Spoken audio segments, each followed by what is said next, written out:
सुप्रभात. नमस्कार. आवाज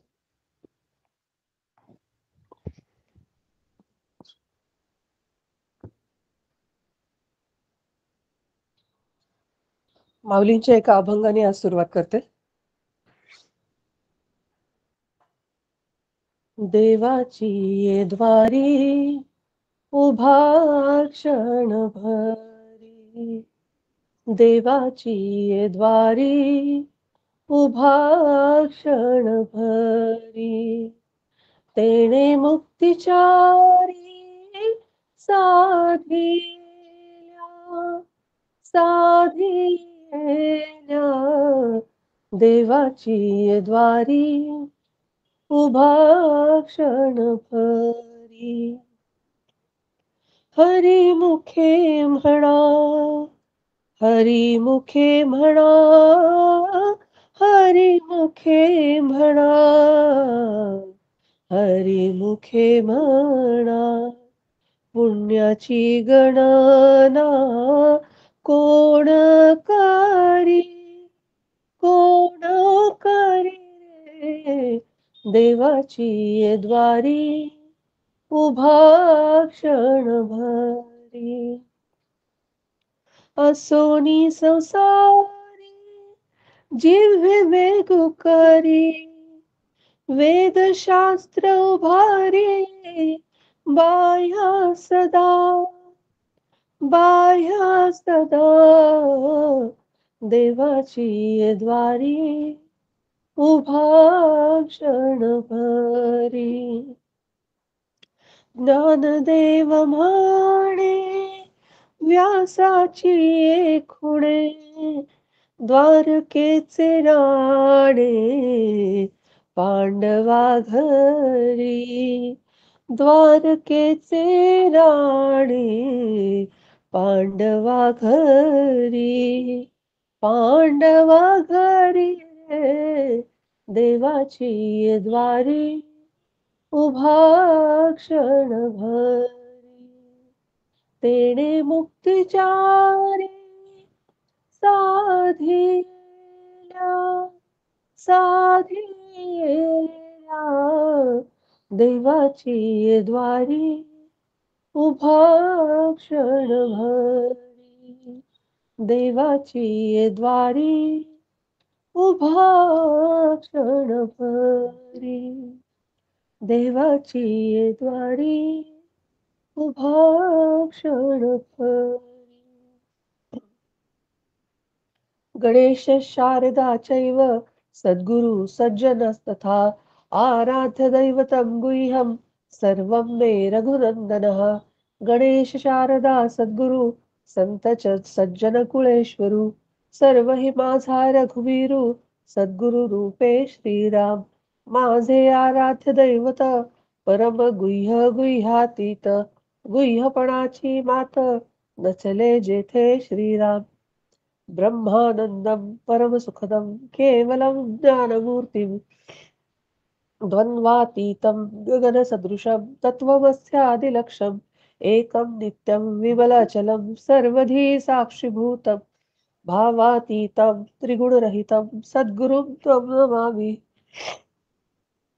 गुरुर्ब्रह्मा गुरुर्विष्णू गुरुर्देवो महेश्वरा, गुरु साक्षात् परब्रह्म तस्मै श्री गुरुवे नमः. अनेन प्रियतां देवो भगवान् जानकीपति, श्रीरामचंद्र पूर्वेषाम् अस्माकं कुलदैवतं.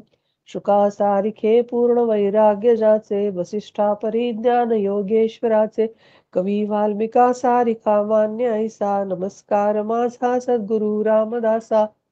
श्रोता वक्ता श्रीराम समर्थ, जय जय रघुवीर समर्थ.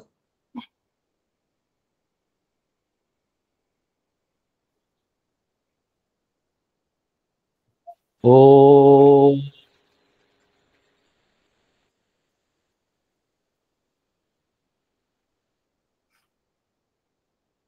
ओम सहना भवतु सहनौ भुनक्तु सह वीर्यं करवावहै तेजस्विनावधीतमस्तु मां विद्विषावहै. ओम शांति शांति शांति। सदाशिवसमारम्भां शङ्कराचार्यमध्यमाम् अस्मदाचार्यपर्यन्तां वन्दे गुरुपरम्पराम्। श्रुतिस्मृतिपुराणानाम् आलयं करुणालयं नमामि भगवत्पादं शङ्करं लोकशङ्करम्। शङ्करं शङ्कराचार्यं केशवं बादरायणं सूत्रभाष्यकृतौ वन्दे भगवन्तौ पुनः पुनः। ईश्वरो गुरुरात्मेति मूर्तिभेदविभागिनी व्योमवद्व्याप्तदेहाय दक्षिणामूर्तये नमः। काल दासनवमी झाली आणि खरोखरच एक भाग्याचा दिवस म्हणा किंवा योगायोग म्हणा की आज आपण समर्थांचा जो एक महत्वाचा दशक आहे विवेक आणि वैराग्य हा आपण अभ्यासाला सुरुवात करणार आहे। आणि ज्या वेळेला आपण विवेक आणि वैराग्य हा ज्यावेळेला शब्द उच्चारले जातात अर्थातच हे दोन शब्द असे आहेत की विवेक असेल तरच वैराग्य निर्माण होतं आणि वैराग्य असेल तर त्या विवेकाचा उपयोग होतो। आणि म्हणून समर्थांनी ज्यावेळेला हा विवेक आणि वैराग्य हा ज्यावेळेला दशक आमच्यासाठी लिहिला आणि या पहिल्याच दशकाच्या पहिल्या समासामध्ये 12व्या दशकाच्या पहिल्या समासामध्ये अतिशय महत्वाची ओवी आलेली आहे की प्रपंच करावा नेटका मग घ्यावे परमार्थ विवेक। आणि ही ओवी माझ्या मते बहुतेक सगळ्यांनी ऐकलेली आहे आणि ही प्रत्येक जण प्रवचन करताना कोट करतात आणि असं म्हणतात की आम्ही प्रपंच पण करावा आणि परमार्थही करावा। आणि प्रपंच काय करावा हे आम्हाला सगळ्यांना माहिती आहे पण परमार्थ काय करावा कसा करावा ह्याच्याबद्दल अनेक प्रत्येकाची वेगवेगळी मत आहेत। पण आज आम्ही जे समास पाहणार आहोत तो खरोखर समर्थांचा परमार्थ म्हणजे काय हे आम्ही जाणून घेण्याचा प्रयत्न करणार आहोत। आणि म्हणूनच समर्थ आम्हाला हे का जवळचे वाटतात कारण आत्ताच्या सध्याच्या अलीकडच्या काळामध्ये म्हणजे गेल्या 300-400 वर्षामध्ये जे वेदांपासून आलेलं जे तत्वज्ञान आहे म्हणजे वेदकालीन असेल किंवा त्याच्यानंतर आलेली गीता असेल की जी 5000 वर्षापूर्वी आलेली होती, त्याच्यानंतर 2000 वर्षापूर्वी शंकराचार्यांनी तेच तत्वज्ञान पद्धतीने वेगळ्या पद्धतीने सगळ्यांच्या समोर ठेवलं। त्याच्यानंतर आलेल्या 800 वर्षानंतर 800 वर्षापूर्वी ज्ञानेश्वर माऊलींनी गीता ही मराठीमध्ये सांगितली, त्याची टीका लिहिली, भावार्थ ज्ञानेश्वरी इथून त्यामधून जवळजवळ 700 श्लोकापासून 9000 ओव्या माऊलींनी लिहिल्या। त्याच्यानंतर एकनाथ महाराज मध्ये 600 वर्षापूर्वी होऊन गेले। नामदेव महाराज हे साधारण माऊलींच्या काळातलेच आहेत आणि त्याच्यानंतर 300 वर्षापूर्वी तुकाराम महाराज आणि समर्थ रामदास हे होऊन गेले।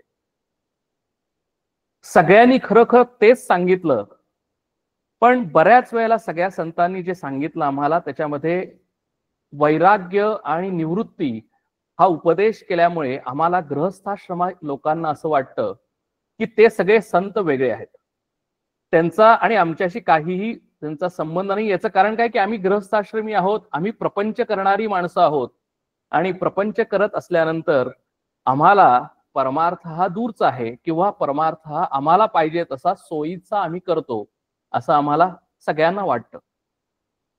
पण समर्थ एकच असे संत आहेत की ज्यांनी ठणकावून सांगितलं की पहिल्यांदा प्रपंच करा आणि नुसतं तिथं थांबू नका पण परमार्थ सुद्धा करा। आणि असं समर्थांनी का सांगितलं असेल याचा आपण विचार करूया आणि समर्थांच्या दृष्टिकोनातून परमार्थ म्हणजे काय याचाही आपण विचार करूया।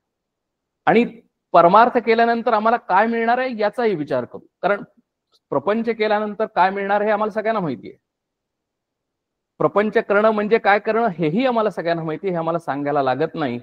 पण परमार्थ करणं म्हणजे काय हे आम्हाला थोडंसं समजून घेतलं पाहिजे. ते आपण समास पाहूया आणि मग आपण त्या पद्धतीने त्याच्यावर चिंतन करूया. मी शेअर करतो.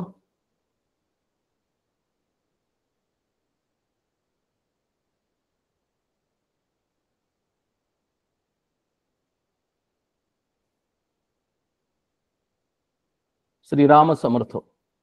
दशक 12वा विवेक वैराग्य. समास पहिला विमळ लक्षण. श्रीराम.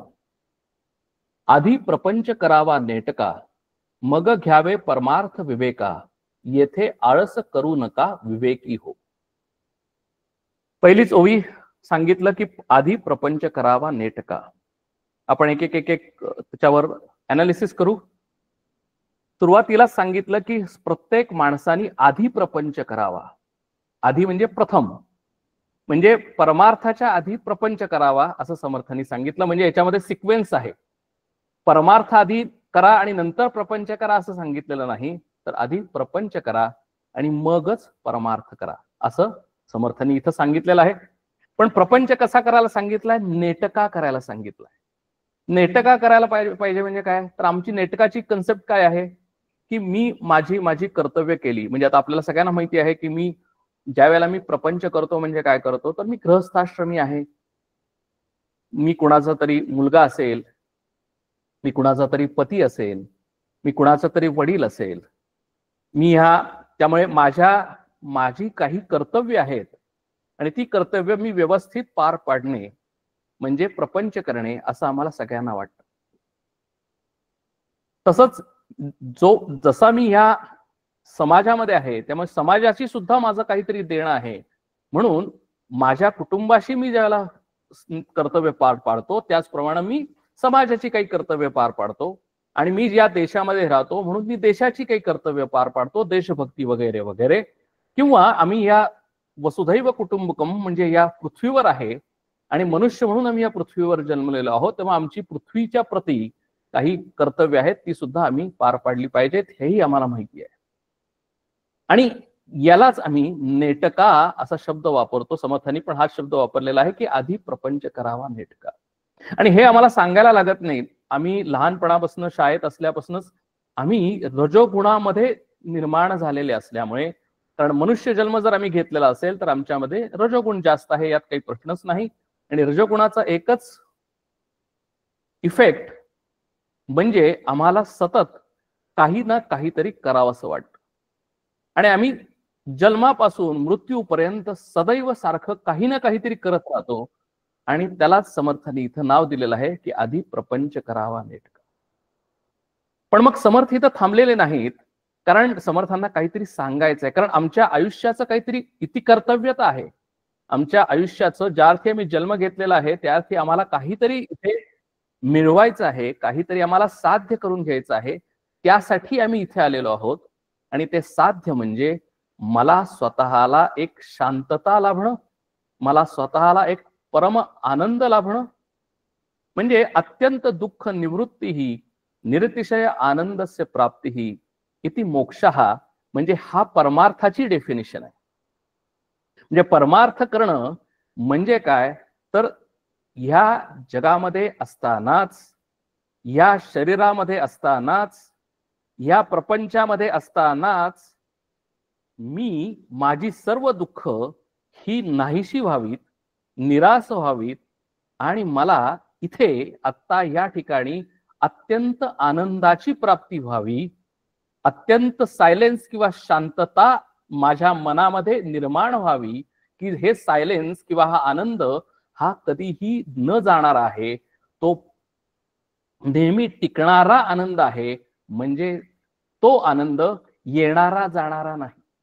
आज आम्हाला सुद्धा काही खाल्ल्यानंतर जे आवडलं ते खाल्लं, त्याच्यातून आम्हाला आनंद मिळतो, पण तो आनंद टिकणारा नाही. पण आम्हाला परमार्थ म्हणजे आनंद कसा पाहिजे, तर तो टिकणारा आनंद पाहिजे. आणि टिकणारा आनंद म्हणजे तो येणारा जाणारा नाही. कुठलेही प्रसंग येतील, कुठल्याही घटना घडतील, कितीही संकट येतील, काहीही घडेल आयुष्यामध्ये, पण तो माणूस कधीही त्या संकटांनी हलबडून जाणार नाही, दुःखी शोकग्रस्त होणार नाही. हाच परमार्थ आहे. हीच परमार्थाची डेफिनेशन आहे. समर्थांना तीच अपेक्षित आहे, ती आपण बघूया. म्हणून समर्थांनी नुसतं परमार्थ म्हणलेलं नाही, तर त्याच्या पुढे शब्द वापरलेला आहे की मग घ्यावे परमार्थ विवेका. विवेका हा शब्द वापरलाय ज्या अर्थी, त्या अर्थी विवेका म्हणजे विचार कर. विचार कर कुणाला?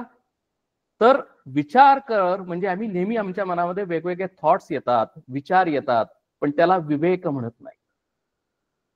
That is a garbage. कारण ते आमच्या मनामध्ये आम्ही ज्या अर्थी विवेक कोण आणि विचार कोण हे आपण मागच्या वेळेला बघितलेलंच होतं. पण आम्ही ज्या वेळेला मनुष्य जन्म घेतो त्यावेळेला आम्हाला द क्राऊन ऑफ इव्होल्युशन म्हणजे आमची इंटलेक्च्युअल जी फॅकल्टी आहे, बुद्धीची जी फॅकल्टी आहे, ही सगळ्यांच्या पेक्षा सरस आहे. म्हणून मनुष्याला म्हणलेलं आहे की it is a crown of, he is a crown of evolution. म्हणून पशुपक्ष्यांना विवेक करायला सांगितलेला नाही, पशुपक्ष्यांना परमार्थ करायला सांगितलेला नाही, तर फक्त मनुष्याला परमार्थ करायला सांगितलेला आहे. म्हणून इथे सांगितलेलं आहे की मग घ्यावे परमार्थ विवेका.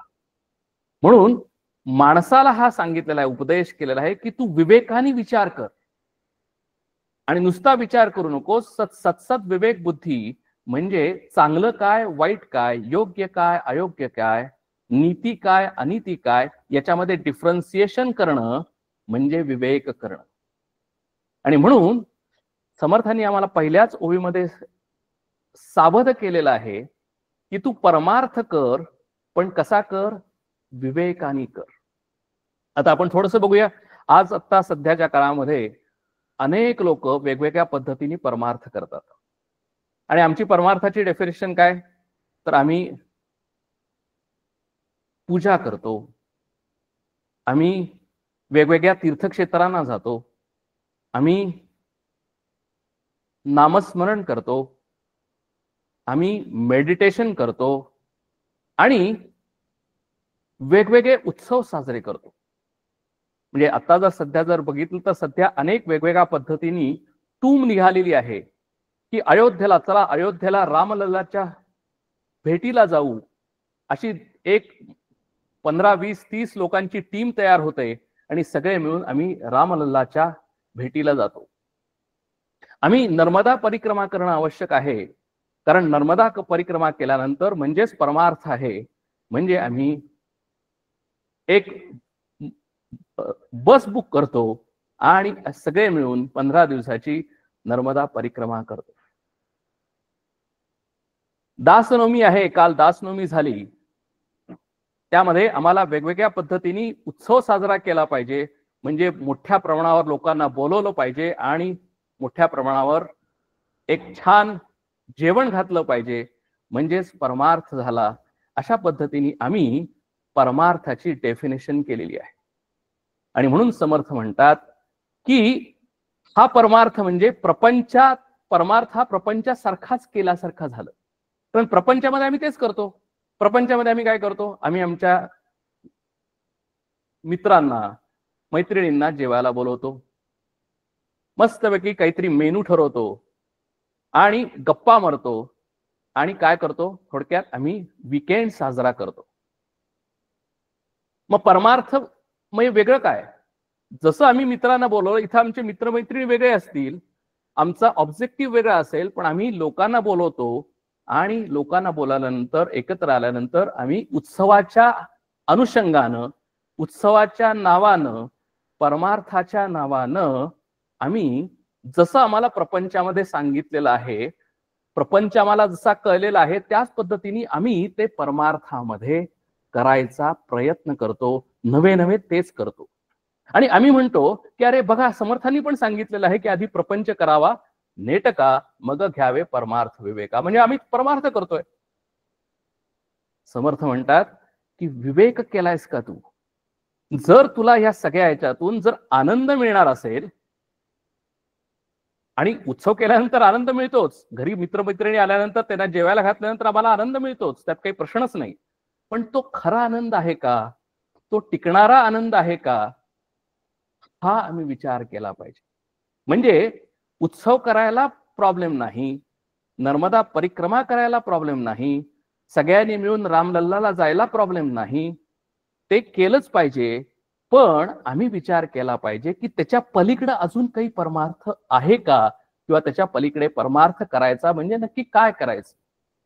कारण या सगळ्या गोष्टीतून पुण्य मिळणार बरोबर, पण माझ्याच मनाला शांतता मिळणार का, माझ्याच मनाला माझं मन शांत राहणार का, माझं मन हे दुःखातून मुक्त होणार का, माझं मन हे निरतिशय आनंदाने भरून जाणार का, हे आम्ही विचार करायला पाहिजे. आणि म्हणून इथं समर्थ म्हणतात की आम्ही दोन्हीही करायला पाहिजे. आणि ते का म्हणतात ते आता आपण पुढे बघूया. समर्थांनी तेही छान स्टेप बाय स्टेप सांगितलेलं आहे. पण पहिल्यांदा आधी आपण परमार्थ म्हणजे काय याचं आपण थोडंसं विवेचन केलं, आणि आता आपण पुढे जाऊया.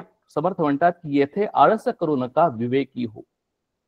समर्थ म्हणतात की यामध्ये कधी आळस करू नका. म्हणजे काय सांगितलं, समर्थांनी प्रपंचही नेटका करायला सांगितलं आणि परमार्थही विवेकाने करायला सांगितलं. आणि समर्थांनी सांगितलं की प्रपंचामध्ये जसं आम्ही आळस करत नाही, तसं परमार्थामध्ये सुद्धा आळस करू नका. आणि आम्हालाही माहिती आहे की प्रपंचामध्ये जर आम्ही आळस केला तर आम्हाला अकम्प्लिशमेंट्स होत नाहीत, आम्हाला चांगलं शिक्षण मिळत नाही, आम्हाला संपत्ती मिळत नाही, आमचा जॉब चांगला होत नाही, आम्हाला बाकी काहीही होत नाही. म्हणून आम्ही काय करतो की आळस करत नाही आणि खूप प्रयत्न करतो, आणि आम्ही अकम्प्लिशमेंट्स म्हणजे काही गोष्टी मिळवण्याचा प्रयत्न करतो.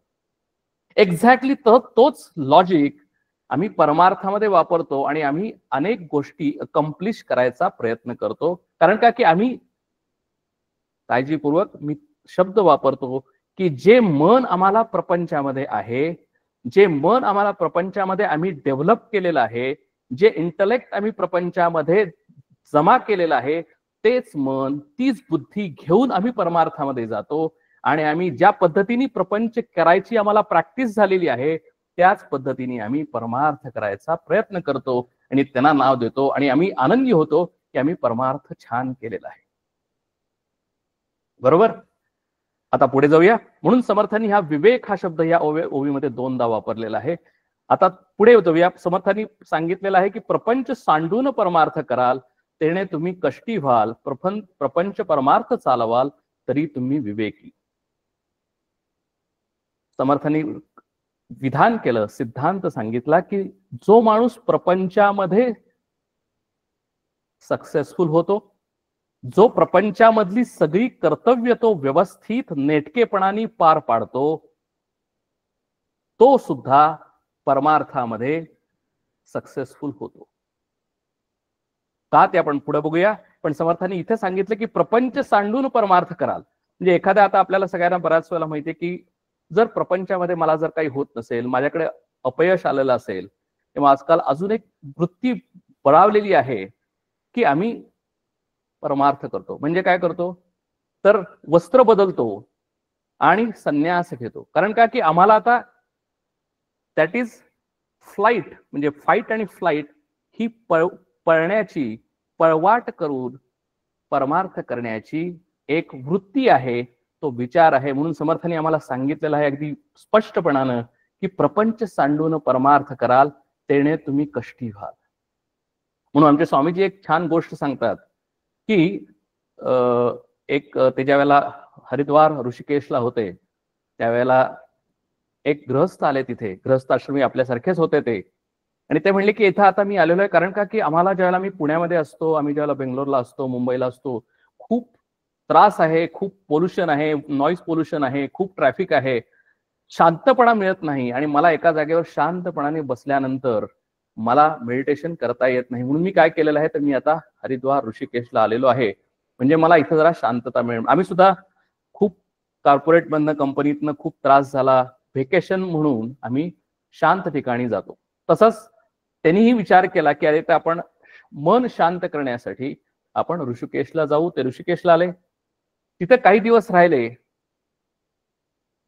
सुरुवातीला जरा शांतता वाटली, सुरुवातीला थोडंसं मन शांत होतंय असं वाटलं, पण त्यांना असं लक्षात आलं की अरे, आपलं मन खरोखरच शांत नाही. इथे पुण्याला खूप बाहेरचे आवाज येत होते, आता ऋषिकेशला कमी आवाज येत आहेत पण त्या आवाजाकडेच माझं लक्ष जात आहे. कमी आवाज आहेत पण त्या आवाजाकडेच माझं लक्ष जात आहे. ते म्हणले की आता मी गंगोत्रीला जातो. गंगोत्रीला गेले आणि त्यांच्या असं लक्षात आलं की अरे गंगोत्रीला सुद्धा माझं मन शांत नाही, माझ्या मनामधले कुठलेही विचार शांत होत नाहीत, मी एका जागेवर शांत बसू शकत नाही. आणि म्हणून समर्थ म्हणतात की प्रपंचामध्ये आम्हाला मन तयार केलं पाहिजे. Prapanch is a platform on which we develop our mind. आणि म्हणून आम्हाला प्रपंच पहिल्यांदा करायला समर्थांनी सांगितलेलं आहे. आणि प्रपंच न करता जर मी परमार्थ केला म्हणजेच प्रपंच न करता आम्ही एस्केप मेंटॅलिटीनी संन्यास वस्त्र धारण केली किंवा आम्ही परमार्थ करायच्या पाठीमागे लागलो तर त्याने तुम्ही कष्टी व्हाल हे समर्थांनी स्पष्ट सांगून ठेवलेलं आहे. याचं कारण असं आहे की our mind is not ready, foundation is not ready. आणि म्हणून तेच मन घेऊन आम्ही परमार्थामध्ये जातो आणि त्यामुळे तेच मन आम्हाला दुःखी कष्टी करतं. कारण फायनली परमार्थ म्हणजे काय तर absolute silence, absolute peace at mind in any circumstances. आमच्या आयुष्यामध्ये कुठलेही प्रसंग निर्माण होऊ देत, आमच्या आयुष्यामध्ये कुठलेही संकट निर्माण होऊ देत, चांगली असू देत वाईट असू देत, सुखी असू देत दुःखी असू देत, माझं मन अतिशय शांत राहतं का हा परमार्थाचं ऑब्जेक्टिव्ह आहे. आणि म्हणून ते मन तयार करणं हे प्रपंच किंवा परमार्थाचं फायनल ऑब्जेक्टिव्ह आहे. तेच आमच्या मनुष्याचं फायनल गोल आहे, फायनल ऑब्जेक्टिव्ह आहे. म्हणून समर्थ म्हणतात की प्रपंच सांडून परमार्थ कराल त्याने तुम्ही कष्टी व्हाल, कारण यू आर नॉट रेडी आणि तुम्हाला ते जमणार नाही. आणि म्हणून त्यांनी आम्हाला सांगितलं की पहिल्यांदा तुम्ही काय करा, प्रपंच करा. प्रपंच परमार्थ चालवाल तरी तुम्ही विवेकी. म्हणजे काय सांगितलं समर्थांनी की आता दोन वृत्ती आहेत, प्रपंच परमार्थामध्ये करणं आणि परमार्थ प्रपंचामध्ये करणं. म्हणजे काय तर जर आम्ही प्रपंच कसा करतो आम्हाला माहिती आहे. आणि मगाशी जसं म्हणलं की परमार्थ, आता आपण जे म्हणलं की जसं आम्ही प्रपंचामध्ये उत्सव करतो, प्रपंचामध्ये आम्ही लग्न करतो, प्रपंचामध्ये आम्ही इव्हेंट, आता सध्याच्या काळामध्ये लग्नाचं आपल्याला सांगायचं काही कारणच नाही, कारण अनेक प्रकारे मोठ्या प्रमाणावर ह्या इव्हेंट केल्या जातात आणि त्यासाठी अनेक मोठा खर्च केला जातो. आणि मग त्याच पद्धतीने आम्ही परमार्थ केला तर आम्ही समर्थांनी जे सांगितलंय त्याच्या बरोबर अपोजिट केल्यासारखं झालं. पण समर्थ काय म्हणतात की प्रपंच पण केला पाहिजे आणि परमार्थही केला पाहिजे, पण त्याच्या आधी प्रपंच कसा केला पाहिजे हे आम्ही लक्षात घेतलं पाहिजे. कारण आपण प्रपंच करावा नेटका असं ज्यावेळेला समर्थ म्हणतात त्यावेळेला समर्थांना पूर्णपणे निष्काम कर्मयोग वापरून प्रपंच करणं अपेक्षित आहे. आणि निष्काम कर्मयोग वापरून प्रपंच करणं म्हणजे काय तर मला जी दिलेली जी कर्तव्य आहेत, मला जी दिलेली जी माझ्याकडे असणारी जी काम आहेत ती काम मी माझ्यासाठी करत नाही, कामाचा रिझल्ट काय येतो त्याच्याकडे बघून मी ते काम करत नाही, ते कर्तव्य करत नाही. तर मला जे दिलेलं आहे ते कर्तव्य ते परमेश्वराचं काम आहे. मी फक्त कस्टोडियन आहे. इथे ज्यावेळेला मी आलेलो आहे या जन्म घेऊन त्यावेळेला मी कुणाचा तरी पिता असेल, मी कुणाचा तरी पती असेल, मी कुणाचा तरी मुलगा असेल, ते कर्तव्य करत असताना समाजात मध्ये मी कुठलं सामाजिक कार्य करत असेल त्यावेळेला समाजाचं कार्य करत असताना किंवा मी कुठलंही कार्य करत असताना ते मी केलं असं ज्यावेळेला मी म्हणेन त्यावेळेला माझा इगो, माझा स्वतःचा कर्तृत्व भाव वाढीस लागतो आणि त्याच्यामुळे काय होतं तर मी स्वतःला एक मोठा समजायला लागतो. हा एक भाग. आणि जर कुठलं फळ मिळण्याच्या पाठीमागे मी जर गेलो की मला हे फळ मिळायला पाहिजे, कुठलंही काम करताना समाजामध्ये मी काम करत असेल तर समाजाने माझी वाहवा केली पाहिजे, समाजाने मला पुरस्कार दिले पाहिजेत, समाजाने मला वेगवेगळे हारतुरे घालून माझं कौतुक केलं पाहिजे, अशा पद्धतीने जर मी काम करत असेल तर त्याच्यामध्ये आम्ही सक्सेसफुल होऊ, पण आम्ही सुखी होणार नाही, आम्ही शांत होणार नाही, आम्ही आनंदी होणार नाही. आणि म्हणून निष्काम कर्मयोगाने प्रपंच करणं अपेक्षित आहे आणि त्याच पद्धतीने परमार्थही करणं अपेक्षित आहे. म्हणून आम्हाला निष्काम कर्मयोग करण्यासाठी प्रपंच हा एक प्लॅटफॉर्म दिलेला आहे. म्हणून अर्जुनाला सुद्धा तो आमच्यासारखाच प्रपंच करणारा होता, गृहस्थाश्रमी होता, त्याला सुद्धा मुलं बाळ होती. म्हणून भगवंतानी त्याला पहिल्यांदा सांगितलं की तू निष्काम कर्मयोगाने वाग. म्हणजे तू प्रपंच कसा कर, तर कर्तृत्व भाव सोडून प्रपंच कर. काय जे फळ मिळणार आहे ते सोडून प्रपंच कर. म्हणजे युद्धामध्ये तू जिंकलास तर तू पृथ्वीचं राज्य भोगशील, तू हरलास तर तू स्वर्गाला जाशील. म्हणजे कुठलंही फळ मिळेल त्याला मला घेणं देणं नाही. मी फक्त कर्तव्य करणं, युद्ध करणं हेच माझं काम आहे. ते मी काम चोख करणं, 100% 200% मनापासून करणं, मन ओतून करणं, एवढंच माझं काम आहे. रिझल्ट काहीही आला तरी चालेल, म्हणजे फळाकडे माझी अपेक्षा नाही. थोडक्यात काय की माझं mind is not expecting mind. कारण फळ कुठलं मिळणार हे ज्यावेळेला मी विचार करतो त्यावेळेला मी मनाने विचार करतो की मला हे फळ मिळालं पाहिजे. आणि ते जर फळ मला माझ्यानुसार, माझ्या मनानुसार, मी एक्सपेक्ट केल्यानुसार जर मला मिळालं तर मी आनंदी होतो. जर मी एक्सपेक्ट केलं त्या पद्धतीने जर मला फळ मिळालं नाही तर मी दुःखी होतो. आणि मग माझं मन शांत कसं राहणार? माझं मन शांत राहू शकत नाही, कारण my mind is not accepting mind, my mind is expecting mind. आणि म्हणून प्रपंच करताना आम्हाला या पद्धतीने कर्म केल्यानंतर आमचं एक मन तयार होतं. आणि ते मन कसं तयार होतं, तर ते मन एक्सेप्टिंग माइंड होतं, ते एक्सपेक्टिंग माइंड राहत नाही. ते माइंड इगोइस्टिक माइंड होत नाही, तर ते mind it becomes a simple mind. आणि म्हणून समर्थ म्हणतात की अशा पद्धतीने आम्ही प्रपंच केल्यानंतर मन ऑलरेडी तयार झालेलं आहे.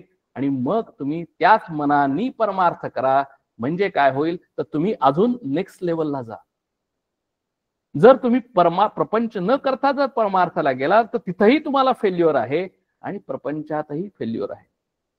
का प्रपंचात फेल्युअर आहे? समर्थ इथे एक्सप्लेन करतात की प्रपंच सांडून परमार्थ, त्याच्या आधी पहिल्यांदा हे सांगतात की प्रपंच सांडून परमार्थ केला तरी अन्न मिळेना खायाला, मग तया करंट्याला परमार्थ कायचा असला. समर्थ अतिशय परखड आहेत.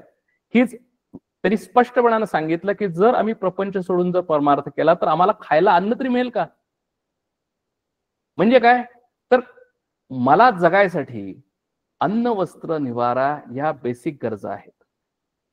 आणि या बेसिक गरजा जर मी समजा प्रपंच सोडून दिला, म्हणजे थोडक्यात मी संपत्ती मिळवणार नाही असं ठरवलं, मी संन्यास घेतला, तर मला अन्न तरी खायला पाहिजे.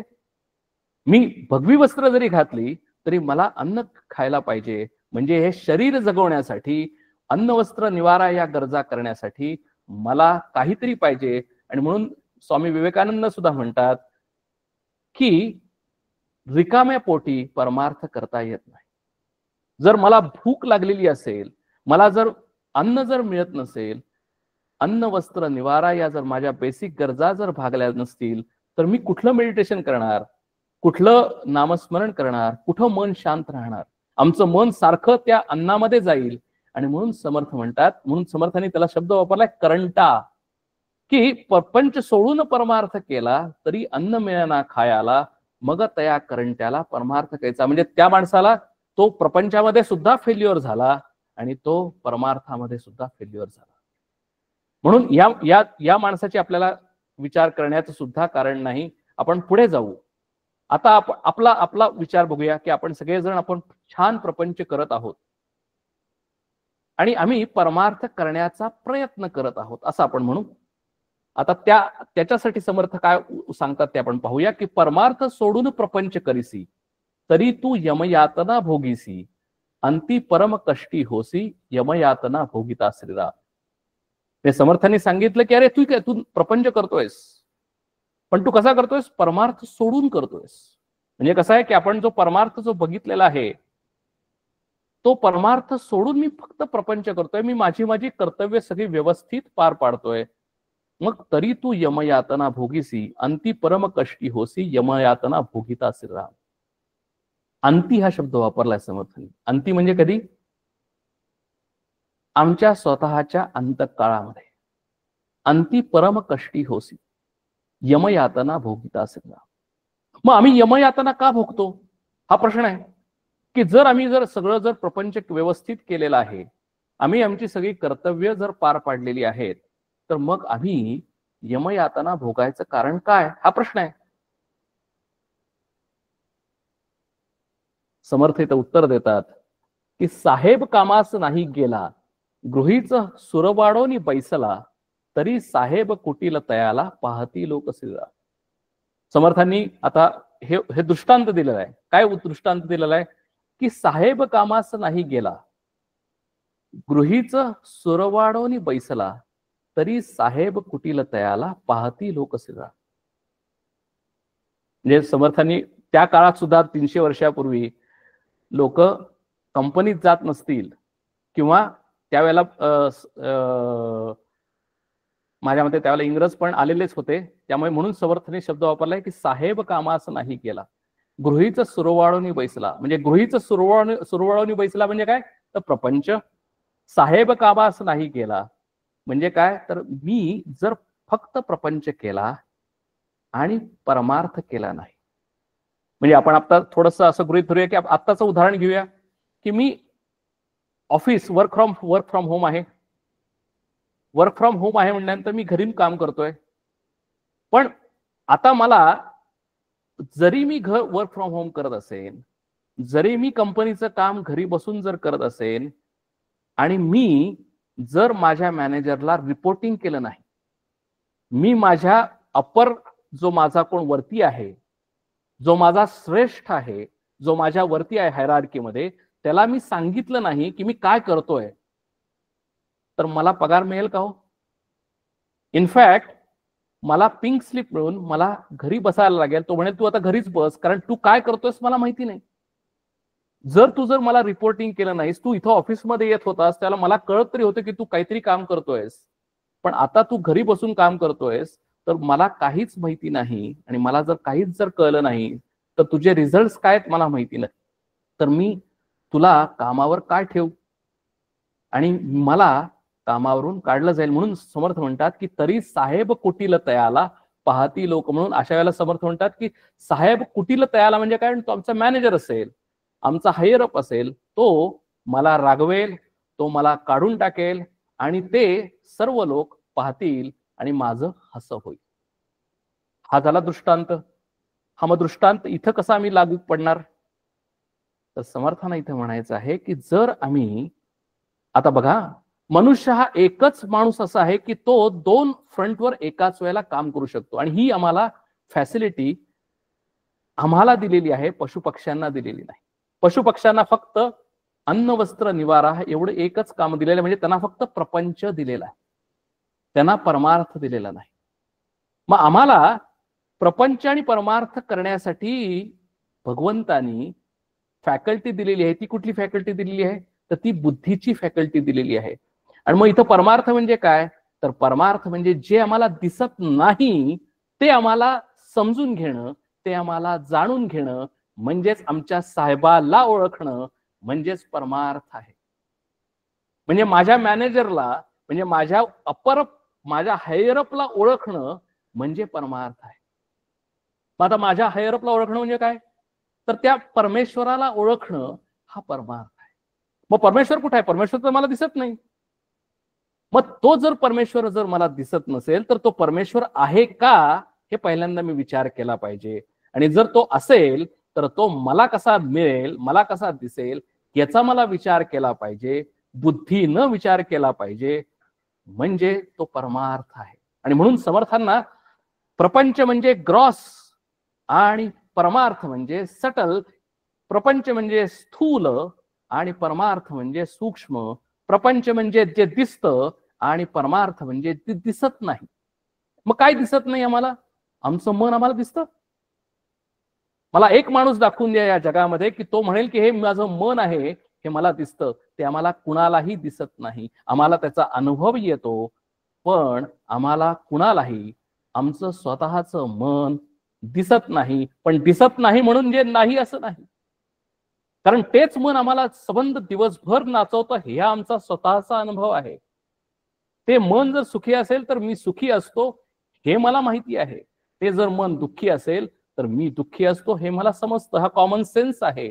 पण ते मन सुखी का होतं आणि दुःखी का होतं आणि दुःखी आणि सुख हे कुठून आले, कशामुळे आले आणि मनाचं नक्की कारण काय, की मनाला कंट्रोल कसा करायचा हे आम्हाला कळत नाही. हा आमचा हायरअप आहे, कारण मन आमचा हायरार्कीमध्ये हायरअप आहे. कारण मन जसं आहे तसं माझं जीवन आहे. जर मी जर सुखी असेल, माझं मन जर सुखी असेल तर मी सुखी आहे. माझं मन जर दुःखी असेल तर मी दुःखी आहे. म्हणजे त्या दृष्टिकोनातून जर बघितलं तर साहेब म्हणजे माझं स्वतःच मन आहे, हा एक भाग झाला. म्हणजे जर जर माझं मनच जर मला कळलं नाही आणि जर मी माझ्या स्वतःच्या मनावर कंट्रोल जर करू शकत नाही, तर मी काय परमार्थ केला? मी काहीही परमार्थ करू शकलो नाही. मी फक्त प्रपंच चांगला केला. पण म्हणून समर्थ म्हणतात की परमार्थ सोडून प्रपंच करीसी तरी तू यमयातना भोगीसी. कारण जसं माझं मन आहे तसा मी आहे. आणि मग आमच्या मनावर जर आम्ही स्वतःच जर अनालिसिस केलं, निरीक्षण केलं, तर ज्या वेळेला आमचं शरीर धडधाकट असतं, ज्या वेळेला आम्ही तरुण असतो, त्यावेळेला थोड्याफार प्रमाणावर आम्ही शरीरावर कंट्रोल ठेवू शकतो, कारण आम्ही जिम मध्ये जातो, आम्ही योगासनं करतो, आम्ही आमचं मन शरीर कंट्रोल करू शकतो आणि शरीराबरोबर थोड्याफार प्रमाणावर आमचं मन सुद्धा आम्ही कंट्रोल करू शकतो. जरी कंट्रोल केलं नाही तरी आम्ही एंगेज ठेवू शकतो. आम्ही सारखं त्या मनाला काही ना काहीतरी करायला भाग पाडतो. आम्ही एकटं राहू शकत नाही, आम्ही विदाउट एनी ऍक्शन राहू शकत नाही, कारण आम्ही त्या मनाला सारखं आम्ही एंगेज ठेवतो. कारण का, की आम्ही आमच्याच मनाला घाबरतो. कारण आम्ही आमच्या मनाला जर आम्हाला बघायचं असेल तर आम्ही एका जागेवर शांत बसायचं आणि मनाचे जे काही विचार येतात आमच्या मनाचे, आमचे आम्ही पाहायचे. मग आमचं आम्हालाच कळतं की आमचं मन किती भयानक आहे. आणि म्हणून समर्थ ते म्हणतात की परमार्थ सोडून प्रपंच करीसी तरी तू यमयातना भोगीसी. आता का, तर तरुणपणात सुद्धा आम्हाला यमयातना भोगायला लागतात. कारण ज्या वेळेला चांगले प्रसंग घडतात त्याला आम्ही सुखी असतो. पण ज्या वेळेला आमच्या आयुष्यामध्ये वाईट प्रसंग घडतात, ज्या वेळेला आमच्यामध्ये संकट येतात, त्यावेळेला आम्ही आमचं जीव जगणं हे अतिशय अवघड होतं. आणि ह्याच यमयातना आहेत. आणि म्हणून समर्थ म्हणतात की अरे तू फक्त जर प्रपंच केलास आणि परमार्थ केला नाहीस, म्हणजे काय केलंस, तर तू प्रपंच केलास आणि तो मन किंवा दुसरा अर्थ त्या साहेबाचा की ही सृष्टी कोणीतरी तयार केलेली आहे. अहो, सिंपल गोष्ट आहे की जर आम्ही फोन म्हणलं, लॅपटॉप म्हणलं, कुठलीही इमारत म्हणलं, ती कन्स्ट्रक्ट झालेली आहे, कुणीतरी ती बांधलेली आहे. तर somebody is doing that, somebody is engineering that. मग जर तसं जर असेल तर आता जर आम्ही जर बघितलं तर बरोबर 24 आवर्स सूर्य येतो, मावळतो, पृथ्वी सूर्याभोवती प्रदक्षिणा घालते, सुधाभोवती प्रदक्षिणा घालते. जरी पृथ्वी फिरत असेल तरी सुद्धा आम्ही एका जागेवर शांत उभा राहू शकतो. जर पृथ्वी जर फिरत असेल तर आम्ही पडायला पाहिजे, पण आम्ही पडत नाही. आम्हाला गुरुत्वाकर्षणाचा नियम माहिती आहे. म्हणजे there are some rules for the nature, there are some rules of this universe. आणि त्या रूल्स कोणीतरी फॉर्म केले पाहिजेत. ज्यावेळेला नवीन गव्हर्नमेंट येतं त्यावेळेला ते रूल्स करतात. आता अमेरिकेमध्ये ट्रम्प नवीन आलेले आहेत, रिपब्लिकन आलेले आहेत, त्यांनी डेमोक्रेटिकचे जे काही रूल्स आहेत ते चेंज करतायत. पण there are some rules. Democratic government असताना there is some rules and Republicans are changing those rules. पण basic thing is there are some rules. म्हणजे ते रूल्स कोणीतरी केले पाहिजेत. तसं तिथं गव्हर्नमेंट आहे, तसं या युनिव्हर्सचे रूल्स कोणीतरी केले पाहिजेत. मग देन हु इज दॅट? ते आम्हाला कळलं पाहिजे, ते आम्हाला समजलं पाहिजे. आणि ते ज्या वेळेला आम्हाला कळेल, त्याची आम्हाला ज्या वेळेला व्हॅल्यू कळेल, कारण ते आम्हाला दिसत नाही, पण ते आम्हाला जरी दिसलं नाही तरी ग्रॅव्हिटेशनल फोर्स आम्हाला दिसत नाही. आम्ही सेल्सनी बनलेलं आहे हे आम्हाला दिसत नाही, पण तरी सुद्धा ते सेल्सनी बनलेलं आहे हे आम्हाला कळतं. तसं हे युनिव्हर्सच्या पाठीमागे कोणता तरी फोर्स आहे. तो फोर्स आम्हाला जर दिसत नसेल तर तो फोर्स आम्हाला शोधून काढला पाहिजे, तो आम्हाला समजला पाहिजे, तो आम्हाला कळला पाहिजे. आणि ते म्हणजे आमचा परमेश्वर आहे. ते जाणणं म्हणजे परमार्थ आहे. म्हणजे माझं मन जाणणं म्हणजे परमार्थ आहे. माझं मन कंट्रोल करणं हा परमार्थ आहे. मी मनातून आनंदी सदैव राहणं, शांत राहणं हा परमार्थ आहे. आणि हे कधी आम्हाला कळेल तर ज्या वेळेला मी माझ्या मनाला ओळखेन, मी माझ्या परमेश्वराला, माझ्या भगवंताला ओळखेन, त्यावेळेला मी शांत होईल, मी आनंद होईल. बरं जर तसं नाही झालं तर काय होईल? समर्थ म्हणतात की अंती परम कष्टी होशी, यमयातना भोगिता. कारण तरुणपणी आम्हाला यमयातना, कष्ट, संकट, दुःख हे कळतं. मग अंती म्हणजे काय होतं? ज्या वेळेला आमचं शरीर गलित गात्र व्हायला लागतं, म्हणजे आम्ही सिनियर सिटीजन म्हणजे वृद्ध व्हायला लागतो, त्यावेळेला हळूहळू हळूहळू हळू शरीर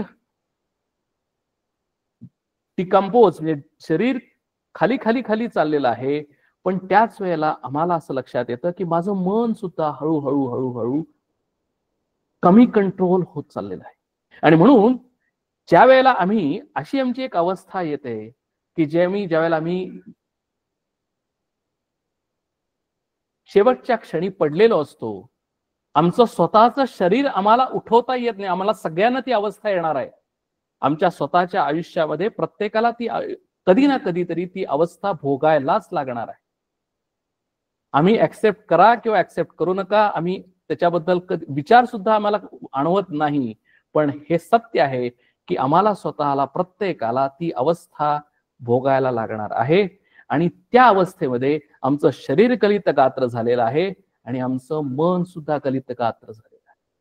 आणि म्हणून समर्थ म्हणतात की आपल्याला अनेक वेळा अनुभव येईल की अंती परम कष्टी होसी, यमयातना भोगिता सदाम. का? तर आम्ही माझ्याच मनाला जाणून घेतलं नाही. मग मी मनाला, जर मी असं म्हणलं की मी ज्याला हॉस्पिटलाइज असेल, आम्हाला स्टीव्ह जॉबची तुम्हाला जर लास्ट जर त्याचं जर तुम्ही बघितलं, चरित्र वाचलं तर कळेल की त्याचं स्वतःचं अनालिसिस आहे की ज्या वेळेला तो शेवटच्या क्षणी ज्या वेळेला पडलेला होता, वरनं हिरवे लाईट्स दिसत आहेत, तो म्हणला की आता माझ्या लक्षात आलेलं आहे की मला काहीही मदतीला येणार नाही. माझ्याकडे सर्व संपत्ती आहे, माझ्याकडे सर्व सत्ता आहे, माझ्याकडे काहीही नाही असं नाही, पण तरी सुद्धा आज मी हेल्पलेस आहे, कारण माझं मन माझ्या हातात नाही. आज मी माझं स्वतःच मन कंट्रोल करू शकत नाही. आणि म्हणून इथं समर्थ म्हणतात की अंती परम कष्टी होसी, यमयातना भोगिता सदाम. म्हणून ज्या वेळेला तहान लागल्यानंतर विहीर खणता येत नाही. तहान लागली, ज्या वेळेला मला तहान लागणार आहे त्याच्या आधीच मला विहीर खणली पाहिजे. म्हणजे थोडक्यात मी ज्यावेळेला तरुण आहे, मी ज्यावेळेला विचार करू शकतो, विवेक करू शकतो, माझं शरीर धडधाकट आहे, त्यावेळेला मी विचार केला पाहिजे. त्याच वेळेला जर मी विचार केला, त्याच वेळेला मी माझं मन जर कंट्रोल केलं, तरच मला, मी ज्यावेळेला शरीर ज्यावेळेला गलित गात्र झालेलं असेल, त्यावेळेला माझं मन सुद्धा मी कंट्रोल करू शकतो. उदाहरण आपल्याला अनेक माहिती आहेत. रामकृष्ण परमहंसांचं उदाहरण घ्या. कॅन्सर झालेला होता, अतिशय गलित गात्र अवस्था झालेली होती, पण मन अतिशय प्रसन्न होतं. मग त्यावेळेला त्यांचं मन प्रसन्न कसं झालं? एकदम त्याच वेळेला प्रसन्न एकदम होऊ शकतं का? तर ते कधीच शक्य नाही. ज्या वेळेला आधीच परमार्थ करून, प्रपंच करून आणि परमार्थ करून ज्या वेळेला आम्ही मन जर कंट्रोल केलेलं असेल, त्याच वेळेला ज्या वेळेला आमचं शरीर गलितगात्र होईल, त्यावेळेला सुद्धा आमचं मन तितकंच प्रसन्न असेल. आणि हे मनाचं कंट्रोल, मनाची प्रसन्नता, म्हणून तुकाराम महाराज म्हणतात की मन करा रे प्रसन्न, सर्व सिद्धींचे कारण. म्हणून परमार्थ करणं म्हणजे मन करा रे प्रसन्न. आणि म्हणून इथं समर्थ म्हणतात की साहेब कामास नाही गेला, गृहीच सुरवाळूनी बैसला, तरी साहेब कुटील तयाला पाहती लोक सदा. म्हणून साहेब म्हणजे काय? तर साहेब म्हणजे मन, साहेब म्हणजे माझा भगवंत, साहेब म्हणजे नेचर मध्ये असलेला, युनिव्हर्स मध्ये असलेला, नेचर आणि युनिव्हर्सला कंट्रोल करणारा एक कोणतरी असा आहे. ती व्यक्ती नाही, पण त्याला कोणी भगवंत म्हणतात, त्याला कोणी एनर्जी म्हणतात, त्याला वेगवेगळी नावं दिलेली आहेत. पण तो कोण आहे ते मला माहिती करून घेणं, ते मला जाणून घेणं आणि त्याला मी रिपोर्टिंग करणं. बघा, म्हणजे त्या मॅनेजरला रिपोर्टिंग करणं, म्हणजे जसं मी माझा प्रोजेक्ट रिपोर्ट माझ्या मॅनेजरला सांगतो की बाबा मी अकम्प्लिश केलेलं आहे, मी हे माझे आउटपुट्स आहेत आणि हे मी अकम्प्लिश आहे, तो मग मला प्रमोशन देतो, तो मला इन्क्रिमेंट देतो. तसं या आयुष्यामध्ये आल्यानंतर मला रिपोर्टिंग करायला नको, मला कोणाला ते सांगायला नको की अरे मला तू मला हा जन्म दिलेला आहेस, या जन्मामध्ये मी हे हे हे मला काम तू दिलेलं होतंस आणि हे हे काम मी पूर्ण केलेलं आहे. मी हे माझे अकम्प्लिशमेंट्स आहेत, हे माझे रिझल्ट्स आहेत, मला कोणाला तरी सांगायला नको. आणि म्हणून इथे समर्थ म्हणतात की साहेब कामास नाही गेला, म्हणजे त्या परमेश्वराला मी सांगणं आवश्यक आहे. आणि सांगणं आवश्यक आहे म्हणजे काय, तर तो परमेश्वर कोण आहे हे मी जाणून घेणं आवश्यक आहे आणि त्याच्याशी मी इंटरॅक्ट करणं. म्हणून विवेकानंदांना हेच पाहिजे होतं. विवेकानंदांना हेच माहिती पाहिजे होतं की समर्थ विवेकानंद जातात रामकृष्ण परमहंसांशी आणि म्हणतात की अरे मला बाकी काही नकोय, मला काय पाहिजे, तर मला हेच पाहिजे की तुम्ही परमेश्वर पाहिलाय का, आणि जर तुम्ही परमेश्वर पाहिला असेल तर तुम्ही तो मला दाखवू शकता का. कारण परमेश्वर ज्यांनी पाहिलाय तोच दाखवू शकणार, तुम्ही आम्ही दाखवू शकणार नाही. म्हणून त्यांची क्लॅरिटी इतकी प्रचंड होती की मला परमेश्वर पाहायचा आहे, आणि जर पाहिला असेल तर तुम्ही मला तो दाखवू शकणार का, यू हॅव दॅट फोर्स.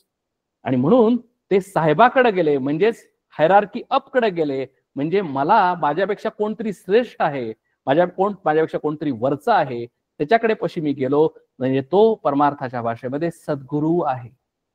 आणि तो सद्गुरू आम्हाला सांगतो. म्हणून तेवढ्याच कॉन्फिडेंटली ठाकूर म्हणाले कोणाला, विवेकानंदांना, अरे राजा, तो परमेश्वर तू जसा माझ्याशी बोलतोयस तसा मी त्याच्याशी बोलतो, आणि जसा आपण दोघं एकमेकांशी संवाद करतो तसं मी त्याच्याशी बोलतो.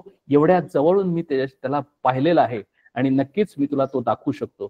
म्हणजे ज्यांनी तो पाहिलेला आहे, ज्यांनी माइंड कंट्रोल केलेला आहे, तेच आम्हाला दाखवू शकतात, बाकी कोणीही दाखवू शकत नाहीत. आणि म्हणून इथं समर्थ म्हणतात की आम्ही परमार्थ करणं म्हणजे काय, तर जे आम्हाला दिसत नाही ते पाहणं, जे दिसत नाही त्याचा एक्सपिरियन्स घेणं, जे मन आम्हाला दिसत नाही ते मनाला पाहणं आणि त्या मनाचा एक्सपिरियन्स घेणं, जे आम्हाला नेचरचा, कॉस्मॉस किंवा युनिव्हर्सचा जो फोर्स आहे, ज्याचा जो क्रिएटर आहे, तो पाहणं की जो दिसत नाही, आणि त्याला आम्ही रिपोर्टिंग करणं केव्हा, या आयुष्याच्या शेवटी, की अरे मी हे केलेलं आहे, हे माझी कर्तव्य आहेत, मी पूर्णपणे आनंदाने आता सर्व काही केलेलं आहे, मी आनंदाने हे शरीर सोडतो आहे. म्हणजे जितक्या आनंदाने मी या जन्माला आलो त्यावेळेला मी स्वतः रडतो आणि बाकीचे सर्व हसतात.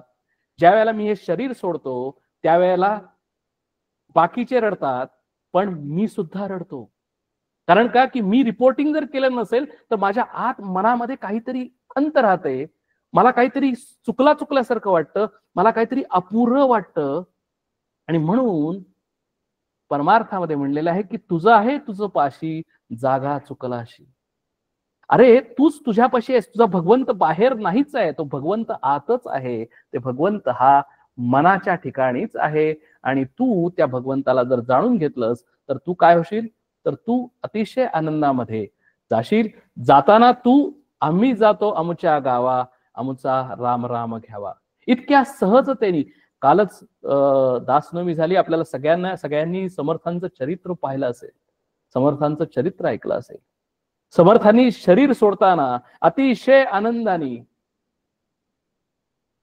3 वेळेला श्रीरामाचा जय जयकार केला आणि या शरीर त्यांनी त्याग केला. कारण का, या शरीरामध्ये असतानाच त्यांची ती अवस्था झालेली होती. म्हणून मोक्ष किंवा आनंद हे शरीर सोडल्यानंतर नाही, तर ह्या शरीरामध्येच असताना आनंद असणं म्हणजेच मोक्ष होय.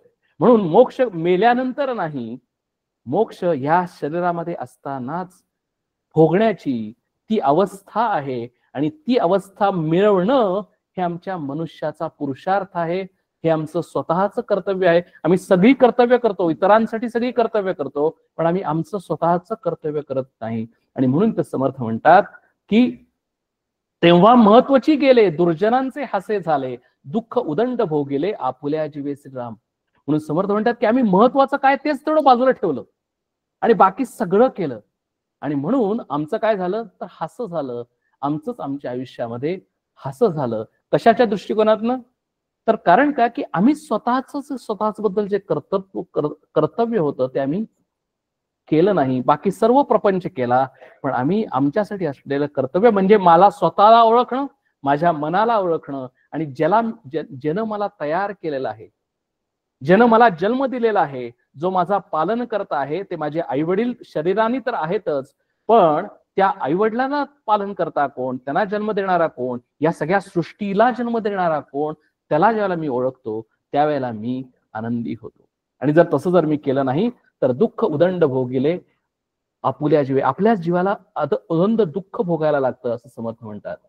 तैसेच होणार अंती म्हणून भजावे भगवंती परमार्थाची प्रचिती रोकडी घ्यावी श्रीराम. एवढं सगळं सांगितल्यानंतर समर्थ म्हणतात की घाबरू नका, प्रॉब्लेम काहीच नाहीये. खरं तुम्ही काय करा तर त्या भगवंताला ओळखा. तैसेच होणार अंती म्हणून भजावे भगवंती परमार्थाची प्रचिती रोकडी घ्यावी. म्हणून काय करा तर भगवंताला भजा. भगवंताला बघा म्हणजे भगवंत कोण आहे, माझा साहेब आहे तो. आणि त्याला मी ज्यावेळेला भजन करेन म्हणजेच काय करेन तर मी त्याला रिपोर्टिंग करेन, त्याच्याप्रमाणे मी ऐकेन, त्यानं जो सांगेल ते मी ऐकेन. म्हणून भद्रम करणे शृणुयाम देवाः भद्रम पश्येमाक्ष भिर्य जत्राः स्थिरै अंगैः स्तुष्टवान स्तनुभिः व्यशेम देव हितम यदायुः. आम्ही इथं कशाला आलेलो आहोत? आम्ही नुसतं शरीराने खाणं पिणं ह्याच्यासाठी आलेलो नाही, पाहणं बघायसाठी आलो नाही, तर आमच्या डोळ्यांनी चांगलं पाहावं, आमच्या कानांनी चांगलं ऐकावं, आमच्या शरीरांनी स्थिर असलेल्या अवयवांनी आम्ही देवहिताचं कार्य करावं. जे देवानी सांगितलेलं आहे, जे भगवंतानी सांगितलेलं आहे ते आम्ही कार्य करावं. आणि जर आम्ही केलं तर परमार्थाची प्रचिती रोकडी घ्यावी. रोकडी म्हणजे काय की इट इज असं नाहीये की मी आज केलं, इट इज इन्व्हेस्टमेंट. आज तुम्ही इन्व्हेस्टमेंट केली की 5 इयर्सनी म्युच्युअल फंड्स मध्ये इन्व्हेस्टमेंट केल्यानंतर ते कधी सांगत नाहीत की तुम्हाला लगेच हे रिझल्ट मिळतील. ते म्हणतात की तुम्हाला 5 इयर्स 10 इयर्स थांबायला पाहिजेत. पण परमार्थामध्ये तसं नाही. तुम्ही आज इन्व्हेस्टमेंट करा, तुम्हाला आज आनंद मिळालाच पाहिजे. म्हणून इट इज रोकडी घ्यावी म्हणलेलं आहे इथे. हा जो व्यवहार आहे परमार्थाचा म्हणजे थोडक्यात काय की माइंड कंट्रोल जर मी केलं तर मला आजच्या आज रिझल्ट मिळालाच पाहिजे. आणि म्हणून समर्थ म्हणतात की परमार्थाची प्रचिती, परमार्थ एकच गोष्ट अशी आहे की जी आम्हाला इमिजिएटली रिझल्ट देते. रिझल्ट देते म्हणजे काय करते, मी आनंदी होतो, मी शांत होतो. माझ्या आयुष्यामध्ये कितीही वाईट प्रसंग घडू देत, माझ्या आयुष्यामध्ये कितीही संकट येऊ देत, मी शांत राहतो, मी आनंदी राहतो. याचा अर्थ असा नव्हे की त्या माणसाच्या आयुष्यामध्ये संकट येणार नाही. याचा अर्थ असा नव्हे की त्या माणसाच्या आयुष्यामध्ये तुम्ही कुठल्याही संतांचं आयुष्य बघा. रामकृष्ण परमहंसांना कॅन्सर झालेला होता, रमण महर्षींना कॅन्सर झालेला होता. म्हणजे सगळ्या संतांना सुद्धा शरीराचे भोग होतेच. मग त्यांना काय प्रॉब्लेम होता तर शरीराला सगळं काही होत असताना ते तुमच्या आमच्यासारखे रडत बसलेले नाही, ते तुमच्या आमच्यासारखे भकास झालेले नाहीत, फ्रस्ट्रेट झालेले नाहीत, त्यांना भीती वाटलेली नाही, ते आनंदी आहेत अतिशय. आणि तेच परमार्थाची प्रचिती रोकडी घ्यावी श्रीराम. पुढे म्हणतात की संसारी असता मुक्त तोची जाणावा संयुक्त अखंड पाहे युक्तायुक्त विचार नाही. आता माता सोल्युशन सांगतात. काय सोल्युशन आहे? आता इथपर्यंत कळलं की प्रपंच केला पाहिजे नेटका, कळलं. परमार्थ काय करायला पाहिजे तेही कळलं. प्रपंच आणि परमार्थ दोन्ही करायला पाहिजे हेही कळलं. आणि ते का करायला पाहिजे तर ते मन क्रिएट करायला कळलं पाहिजे हेही कळलं. माता सांगतात की संसारी असता मुक्त म्हणजे काय की प्रपंचामध्ये असताना कोण मुक्त आहे तोची जाणावा संयुक्त अखंड पाहे युक्तायुक्त विचारण आहे. आणि हेच समर्थांचं क्रक्स म्हणजे समरी आहे की प्रपंच करत असताना मुक्त असणं, प्रपंच करत असताना आनंदी असणं, प्रपंच करत असताना शांत असणं, प्रपंच करत असताना आत्मविश्वासाने सर्व गोष्टी घेणं म्हणजेच मुक्त असणं होय. आणि मुक्त असणं म्हणजे काय तर मुक्त म्हणजे उच्छृंखल आयुष्य नव्हे. मुक्त म्हणजे मी केव्हा पाहिजे त्याला काहीही करू शकतो असं नव्हे, तर मुक्त याचा अर्थ मनाने मुक्त आहे. आणि जो संसारामध्ये राहून मुक्तपणाने जगू शकतो तोच संयुक्त आहे, तोच खरा हुशार आहे, तोच खरा बुद्धिवान आहे. कारण का की अखंड पाहे युक्तायुक्त. तो संसारामध्ये आहे, तो प्रपंचामध्ये आहे, मग तो कसा जगतो? प्रत्येक वेळेला कुठलं गोष्ट युक्तीनं आहे म्हणजे कुठलं युक्त आहे आणि कुठलं अयुक्त आहे अखंड पाहे. कुठलं करायला पाहिजे आणि कुठलं करायला पाहिजे अखंड आहे. काय केलं पाहिजे आणि काय केलं नाही पाहिजे अखंड पाहतोय. काय चांगलं आहे काय वाईट आहे अखंड पाहतोय. अखंड याचा अर्थ continuous 24/7, always on, always connected.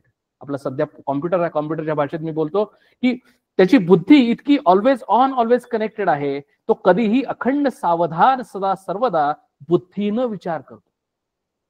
चांगलं काय आहे तेच करतो, वाईट कधीही करत नाही.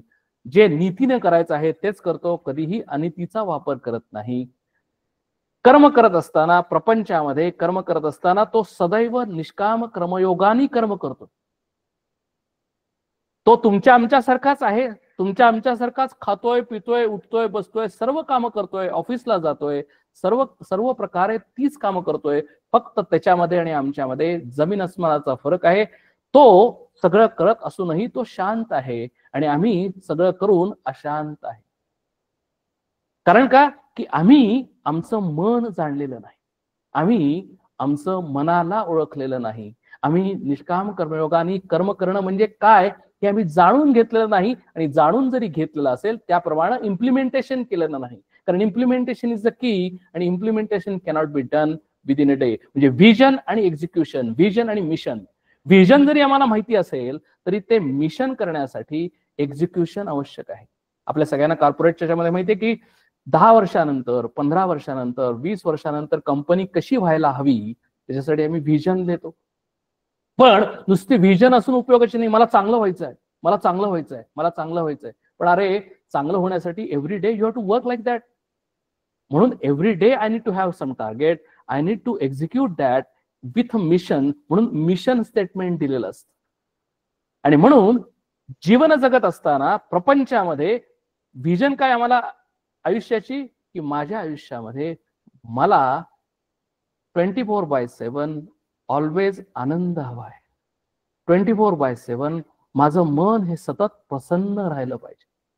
24/7 मी दुःखी, शोकग्रस्त, फ्रस्ट्रेटेड नाही राहिलं पाहिजे. मी कधीही माझ्या मनामध्ये भीती निर्माण झाली नाही पाहिजे. भीती म्हणजे काय? आज आम्हाला सगळे मी सत्तेवर असेल एखादा माणूस तर तो म्हणतो की मला आज कुठली भीती नाही. प्रश्न विचारा की तुला तुझ्या मृत्यूची भीती नाही का?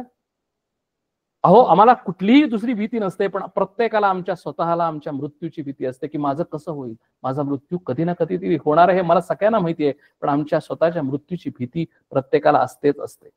आणि म्हणून परमार्थ करणं म्हणजे काय की अभयम सत्व संशुद्धी हा जो दैवी गुण आहे की अभय आहे. अभय आहे म्हणजे काय? तर कुठलीही भीती नाही, कुठलीही इन्सिक्युरिटी नाही, कुठलीही अनसर्टन्टी नाही. मनामध्ये सर्व काही गोष्टी क्लिअर आहेत.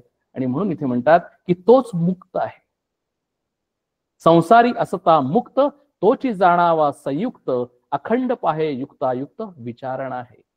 म्हणून पुढे म्हणतात की प्रपंची तो सावधान. म्हणजे आता समर्थ मिशन स्टेटमेंट सांगतात आणि विजन स्टेटमेंट सांगतात की आम्हाला काय केलं पाहिजे.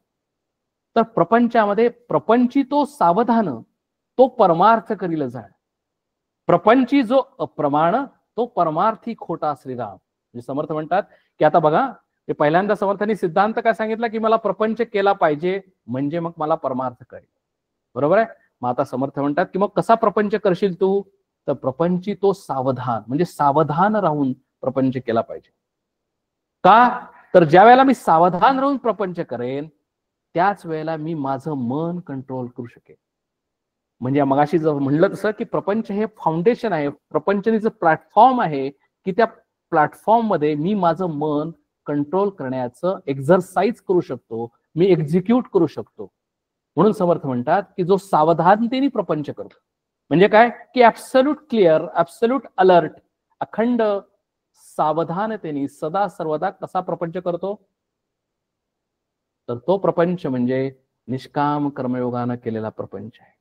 कारण प्रपंच करणं म्हणजे काम करणं, प्रपंच कर्म म्हणजे कर्म करणं. आणि कर्म करताना अखंड सावधानतेने कर्म करणं म्हणजे कसं करणं? तर चांगली कर्म करणं, वाईट कर्म न करणं, चांगला विचार करणं, वाईट विचार न करणं.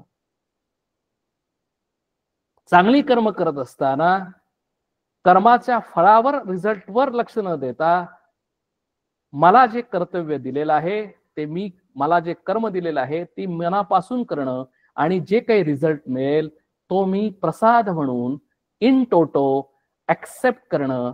So there is no expecting mind, there is accepting mind. म्हणून काहीही जे मिळेल ते मी भगवंताचा प्रसाद म्हणून, म्हणजे जसं अर्जुनाला सांगितलं की तुला दोन्हीही युद्धामध्ये तू जिंकशील किंवा मरशील, there are only 2 options. So you be ready for both the options. Don't expect that की मी युद्धामध्ये जिंकणारच आहे असं ज्यावेळेला तू म्हणशील त्यावेळेला तू काय करशील, तुझ्यामध्ये अहंकार आहे, तुझ्यामध्ये एन्झायटी आहे, तुझ्यामध्ये इन्सेक्युरिटी आहे की मी जिंकलो पण मी जिंकेनच असं नाही, मी मेलो तर.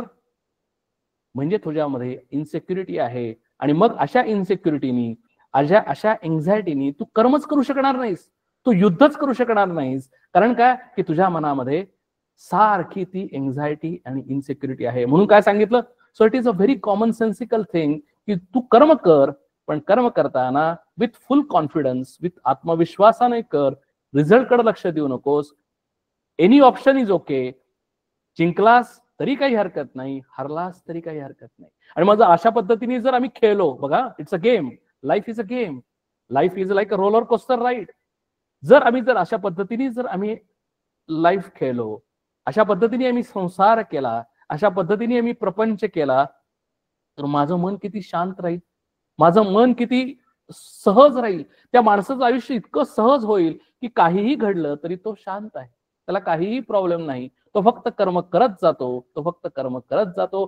कर्माचा रिझल्ट माहिती नाही, कशासाठी करतोय माहिती नाही. तो फक्त संसारी असता मुक्त, तोची जाणावा संयुक्त, अखंड पाहे युक्तायुक्त विचारणा आहे. तो काय करतो, फक्त एवढंच करतो. Always on, always connected. प्रत्येक कर्म तो परमेश्वरासाठी करतो, प्रत्येक कर्म तो परमेश्वराला अर्पण करतो. प्रत्येक कर्म जे काही रिझल्ट येणार आहे तो प्रसाद म्हणून भक्षण करतो. प्रत्येक कर्म करताना तो स्वतः करतोय अशी भाव ठेवत नाही, तर तो परमेश्वरच माझ्या हातून करून घेतोय अशी भावना ठेवतो. अशा पद्धतीने जर तो युक्तायुक्त जर त्यानं जर कर्म केलं, अशा पद्धतीने तो सावधानतेने जर प्रपंच केला, तर तोच परमार्थामध्ये सुद्धा सक्सेसफुल होतो. का तर तेच मन घेऊन आम्ही परमार्थामध्ये जाणार आहे. बघा, म्हणून आम्हाला अनेक जण विचारतात की अरे आम्ही अयोध्येला गेलो, तिथं आम्ही जाऊन आलो खरं, आम्ही रामलल्लाचं दर्शन घेतलं खरं, आम्ही त्या महाकुंभामध्ये डुबकी घेतली खरी, पण आम्हाला त्यावेळेला बरं वाटलं, 5 मिनिटं आम्ही खूप आनंदी झालो, पण आता परत ज्यावेळेला आम्ही परत आलो त्यावेळेला आम्हाला परत आमचं आयुष्य पहिल्यासारखंच आहे, पहिल्यासारखे सगळे प्रॉब्लेम्स आहेत, पहिल्यासारखे सगळे दुःख आहेत. मग जर गंगेनं जर सगळी पाप जर धुवून काढली असतील तर मी एका झटक्यात शांत व्हायला पाहिजे, पण तसं होत नाही. कारण का की माझं जे मन आहे ते मन मलाच कंट्रोल केलं पाहिजे, दुसरं कोणीही कंट्रोल करू शकत नाही. आणि म्हणून इथं समर्थ म्हणतात की प्रपंची जो सावधान तो परमार्थ करील जाणं, प्रपंची जो अप्रमाण तो परमार्थी खोटा श्रीराम. समर्थांनी स्पष्टपणाने सांगून ठेवलंय की प्रपंचामध्ये जो अप्रमाणाने वागेल, जो प्रपंचामध्ये जो व्यवस्थित वागणार नाही, त्याला रिझल्ट काय की त्याचं मन शांत असणार नाही, त्याचं मन हे नेहमी up and down, up and down, up and down असणार. आणि मग त्यामध्ये तो परमार्थ सुद्धा कसा करेल, तो परमार्थ सुद्धा करू शकणार नाही. हे अतिशय सर्व सत्य आहे. म्हणून सावधपणे प्रपंच परमार्थ चालवणे. म्हणून समर्थ समरी सांगतात काय, व्हॉट इज द कन्क्लुजन, सावधपणे प्रपंच आणि परमार्थ चालवणे. बघा, म्हणजे प्रपंचही करा आणि परमार्थही करा. कसा करा, सावधपणाने करा. ऐसे न करिता भोगणे नाना दुःखे श्रीराम. म्हणून समर्थ हेही सांगतात आम्हाला, आणि it is a warning for us, की जर असं जर आम्ही केलं नाही तर काय होईल, तर आम्हाला नाना दुःखे भोगायला लागतील, याच्यामध्ये कुठलाही संशय नाही. आणि म्हणून इथे सांगितलं समर्थांनी की जर काय करा, तर सावधपणे प्रपंचही करा आणि परमार्थही करा. ज्या पद्धतीने प्रपंच कराल त्याच पद्धतीने कंटिन्युअस परमार्थही करा. मग काय होईल, आमचं जीवन हे अतिशय आनंददायक, अतिशय शांत. त्यामुळे आम्ही ज्या जीवनामध्ये जगत असतानाही आनंदी आहोत आणि हे शरीर सोडताना सुद्धा आनंदी आहोत. म्हणजे काय, थोडक्यात काय की आनंदाचे डोही आनंद तरंग ही तुकाराम महाराजांनी अनुभवलेली परमार्थातली प्रपंचातली अवस्था ही आम्हाला सुद्धा या ठिकाणी आज इथे प्राप्त होऊ शकते. हा कॉन्फिडन्स आम्हाला समर्थांनी दिलेला आहे. केव्हा, जर आम्ही तसं वागलो तर. नुसतं बोलून उपयोग नाही, नुसतं हे समजून उपयोग नाही, तर त्याच्याबरोबर नुसती ही व्हिजन आहे ती मिशन मध्ये कन्व्हर्ट करून डे टू डे बेसिसवर आम्ही जर त्या पद्धतीने जर वागलो तर आम्हाला सुद्धा आम्ही तिथपर्यंत पोहोचू शकतो, याच्यामध्ये कुठलीही शंका नाही.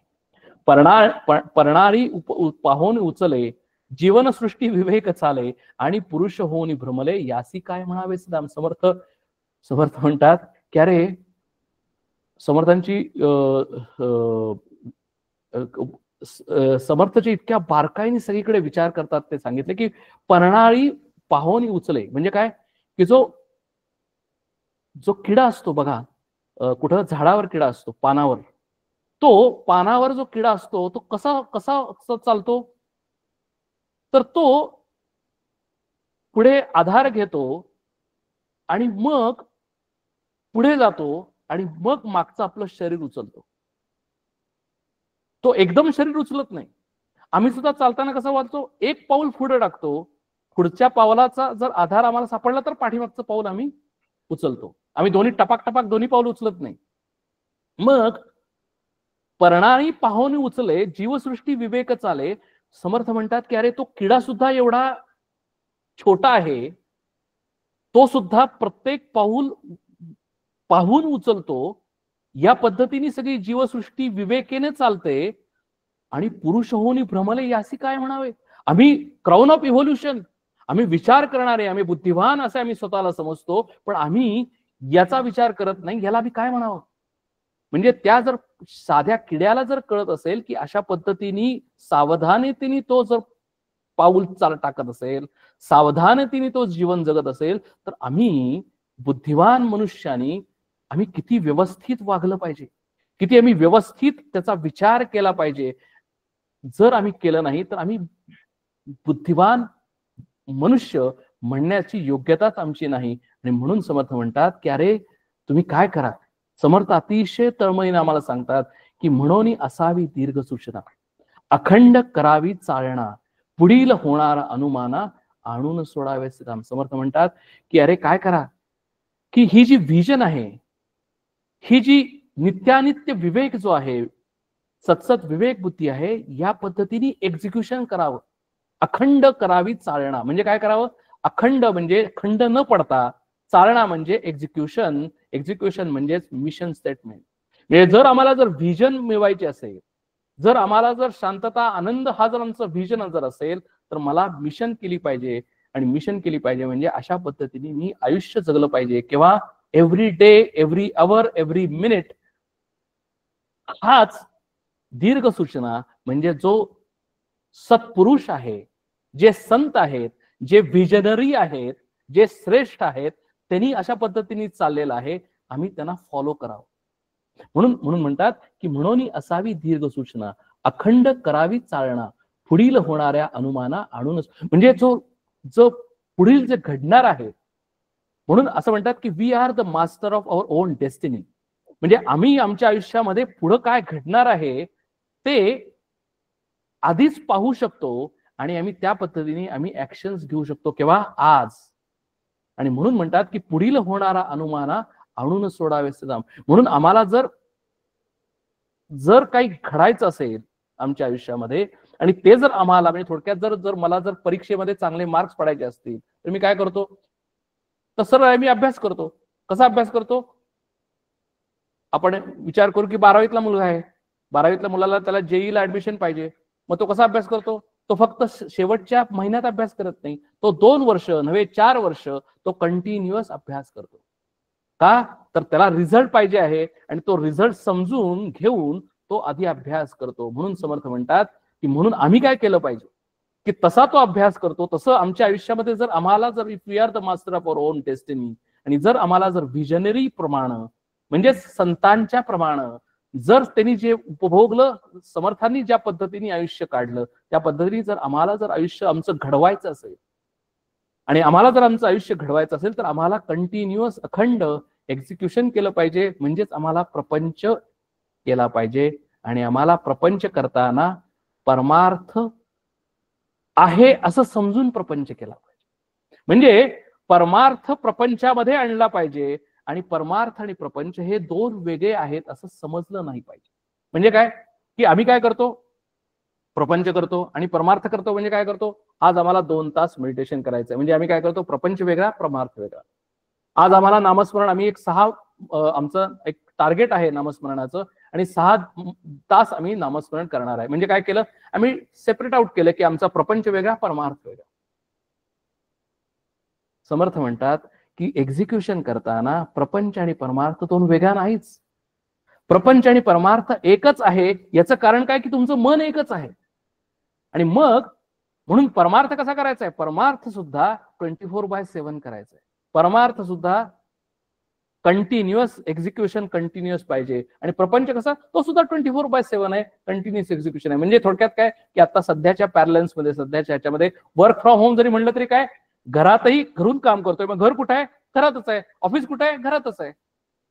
म्हणजे थोडक्यात मी माझ्या सध्याच्या काळामध्ये घरामध्ये मी ऑफिस आणतो आणि ऑफिसमध्ये घर नेतो. म्हणजे काय करतो, तर मी घरातले प्रॉब्लेम्स ऑफिसमध्ये नेतो आणि ऑफिसमधले प्रॉब्लेम्स घरात आणतो. तसं इथे समर्थ म्हणतात की एक्झॅक्टली तसंच, की प्रपंच आणि परमार्थ हा वेगळा नाही. प्रपंचामध्येच परमार्थ आहे आणि परमार्थामध्येच प्रपंच आहे. Provided if you know how to execute prapanch, then your परमार्थ also will be executed accordingly.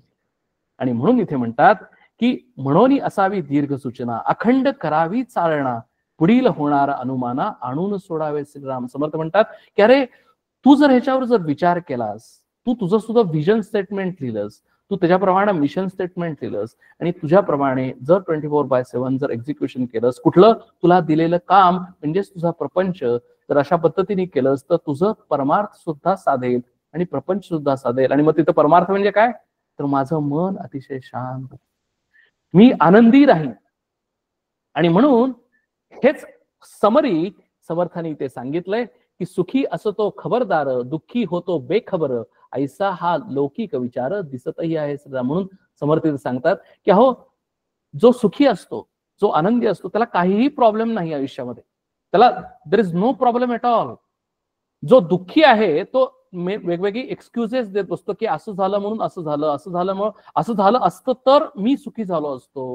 म्हणजे काय, तर मला ऑफिस मधनं काढलं नसतं तर मी आनंदी झालो असतो, सुखी झालो असतो. मला पिंक स्लिप मिळाली म्हणून मी दुःखी झालो.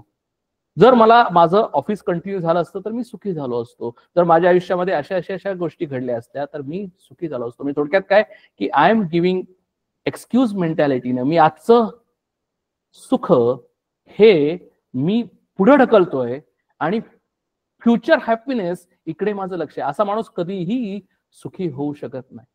आणि म्हणून हे जर आम्हाला जर व्यवहारामध्ये, प्रपंचामध्ये जर आम्हाला जर दिसत असेल, कळत असेल, तर समर्थ म्हणतात की अरे मग तू थोडासा विचार कर.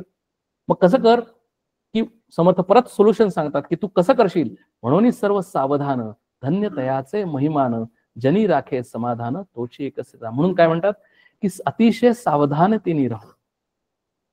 जो प्रपंच करेल, धन्य त्याचे महिमान, तो अतिशय महान पुरुष आहे, महान मनुष्य आहे. कारण का, की असा महान मनुष्य असा या जगामध्ये खूप कमी आहे. कारण अशा पद्धतीने विचार करणारे, अशा पद्धतीने एक्झिक्युशन करणारे, अशा पद्धतीने जीवन जगणारे, अशा पद्धतीने खरोखर त्या पद्धतीने वागणारे माणसं ही खूप कमी आहेत. आणि म्हणूनच जनी राखे समाधान तोची एक. आणि म्हणून तो काय करतो, तो जिथं जाईल तिथं तो सगळ्यांना सुख देतो, समाधान देतो. म्हणून सांगतात इथे की जनी राखे समाधान तोची एक श्रीराम. पुढे म्हणतात की चालण्याचा आळस केला तरी अवचिता पडेल घाला, ते वेळे सावरायला अवकाश कैसा श्रीराम. म्हणजे ह्याच्यात आता समर्थ म्हणतात की जर एक्झिक्युशनचा आळस केला, म्हणजे थोडक्यात काय, की आम्ही म्हणतो ना की आता सगळ्यांना माहिती आहे की 31 डिसेंबरला सगळेजण सांगतात की न्यू इयर रेझोल्युशन. आणि मग ते रेझोल्युशन जसं जसं जानेवारी पुढे जाईल तर 31 जानेवारीला ते सगळं रेझोल्युशन सगळं संपतं. चालण्याचा आळस केला, एक्झिक्युशनचा आळस केला. म्हणजे काय, की मला आता कळलं, आज आता आपण ऐकलं सगळं छान, खूप छान आहे, सगळं अतिशय सुरेख आहे, पण 2 दिवस गेले, 3 दिवस गेले, सगळं विसरलं. चालण्याचा आळस केला. Execution is the key. म्हणून चालण्याचा आळस केला तरी अवचित पडेल घाला. समर्थ म्हणतात की एकदम कधी अवचित पडेल, म्हणजे अनएक्सपेक्टेड जर माझ्याकडे संकट येईल, म्हणजे काय अनएक्सपेक्टेड, म्हणून मृत्यू ह्याला अतिथी असं म्हणतात. कारण मृत्यू कधी कुणाचा येईल हे सांगता येत नाही, म्हणून मृत्यू हा सांगून येत नाही. आणि म्हणून इथे समर्थ म्हणतात, आम्हाला वॉर्निंग देतात की अरे you should be ready for your on death. आणि म्हणून जर आज, म्हणून बऱ्याच वेळेला आम्ही कॉर्पोरेटमध्ये असं म्हणत होतो की आम्ही ज्यावेळेला कंपनीमध्ये जात होतो त्यावेळेला resignation letter is always in the pocket. म्हणजे काय की I am ready to leave company at any point of time. म्हणजे काय की I have the market value, if I leave the company I can go to another company, I can get the job the next day. हा ज्या वेळेला confidence मला येईल, तसं या परमार्थामध्ये की I am ready with my mind. मी माझं मन तयार केलेलं आहे, आणि माझं मन तयार केलेलं असल्यामुळे एका दिवस नाही, 2 दिवस नाही, 3 दिवस नाही, अशी अनेक वर्ष या पद्धतीने मी वागलेलो आहे, एक्झिक्युशन केलेलं आहे. आणि म्हणून मी ते माझं जे व्हिजन आहे की जो आनंद आहे तो मी मिळवलेला आहे. जर आम्ही केलं नाही, जर आम्ही एक्झिक्युशन जर केलं नाही, त्याच्यामध्ये जर आळस केला, टाळाटाळ केली, जर डिस्कंटिन्युटी केली, म्हणजे थोडक्यात थोडे दिवस केलं, थोडे दिवस विसरलो, थोडे दिवस केलं, थोडे दिवस विसरलो, अवचित पडेल घाला. कधी मृत्यू येईल काय सांगता येत नाही. आणि ते वेळ सावरायला अवकाश कसा, त्यावेळेला कोण सावरणार, कोण कुणाला सावरणार, त्यावेळेला कुणीही कुणाला सावरू शकत नाही. त्यावेळेला आम्हाला we have to submit to the death. आणि म्हणून समर्थ म्हणतात की म्हणून दीर्घ सूचनेचे लोक, त्यांचा पहावा विवेक, लोकाकरिता लोक शहाणे होतीस. म्हणून समर्थांनी एकच सांगितलंय solution. What is the solution? की जे विजनरी आहेत, आणि आपण सुद्धा तेच करतो की हु इज माय रोल मॉडेल. जर एखाद्या मुलाचा जर बॉलिवूड मधला ऍक्टर जर रोल मॉडेल असेल तर तो त्याच्या पद्धतीने वागतो आणि तो तसा होतो. मग आम्हाला काय व्हायचंय? आम्हाला जर संतांसारखं जर व्हायचं असेल, आम्हाला जर ऍब्सोल्यूट आनंद जर पाहिजे असेल, आम्हाला जर ती अवस्था जर पाहिजे असेल, तर आम्हाला त्यांच्यासारखं वागलं पाहिजे. आणि म्हणून आमचं रोल मॉडेल कोण आहे की ज्यांनी हे अशा पद्धतीने वागलेले आहेत, ते व्हिजनरी लोक, त्यांचा पहावा विवेक. म्हणजे आम्ही काय करावं? So we should have role model. आणि मग ते कसं वागतात, ते कसं बोलतात, आणि it is very common sensical thing. जर मला जर सीईओ व्हायचं असेल तर मी मॅनेजरला पाहून चालत नाही. मला त्या सीईओला पाहायला लागते की तो कसा बोलतो, कसा वागतो, तो कसा मीटिंग्स कंडक्ट करतो, तो कसा ऑल हँड्स कंडक्ट करतो, तो कसं क्वेश्चन्सचा आन्सर्स देतो, तो कशा पद्धतीने डिसिजन घेतो, तो कशा पद्धतीने इन डिसिजन ठेवतो, त्यांचा पहावा विवेक. तसं इथे मला जर त्यांच्यासारखं व्हायचं असेल तर मला तो रोल मॉडेल ठेवलं पाहिजे, आणि ते कसं वागतात त्या पद्धतीने मला वागलं पाहिजे. लोकांकरिता लोक शहाणे होती श्रीराम. म्हणून समर्थ म्हणतात की मला जर शहाणं व्हायचं असेल, मला जर विजडम जर पाहिजे असेल, जर मला नॉलेज पाहिजे असेल, तर मला सुद्धा त्या लोकांसारखंच वागलं पाहिजे, त्याच्याप्रमाणे एक्झिक्युशन केलं पाहिजे. परी ते शहाणे ओळखावे, गुणवंताचे गुण घ्यावे, अवगुण देखोनी सांडावे जनामध्ये श्रीराम. म्हणून समर्थ म्हणतात की पहिल्यांदा फर्स्ट स्टेप काय की अहो आम्हाला शहाणी माणसं ओळखता यायला पाहिजेत. कारण या जगामध्ये कुणीही सांगू शकत नाही की शहाणं काय आणि मूर्ख काय, कारण वरून काही दिसत नाही. वरून थ्री-पीस सूट जरी घातला असेल तरी तो शहाणा असेल असं नाही. म्हणजे काय, तर तो श्रीमंत जरी असेल, जो प्राईम मिनिस्टर असेल, प्रेसिडेंट, अगदी आपण युएसचा प्रेसिडेंट जरी असेल तरी तो शहाणा असेल असं नाही. कारण काय की त्याचं मन कसं आहे आम्हाला माहिती नाही. तो रात्री झोपल्यानंतर कसा शांतपणाने झोपतो, का तो झोपेची गोळी घेतो, आम्हाला माहिती नाही. म्हणून शहाणा माणूस आधी ओळखता यायला पाहिजे आम्हाला. कारण का की आम्हाला आमचं रोल मॉडेल काय, ह्याच्यासाठी मी कसं आहे मला कळलं पाहिजे. आणि मी कसं आहे कळल्यानंतर मला कसं व्हायचं आहे ते मला ओळखलं पाहिजे. आणि मग मला जर व्हायचं असेल तर कोण तसंच आहे हे मला आधी कळलं पाहिजे. आणि इथे आम्हाला परमार्थाचं हे सांगतात, कारण शहाणपण किंवा मन कुणाचंही दिसत नाही.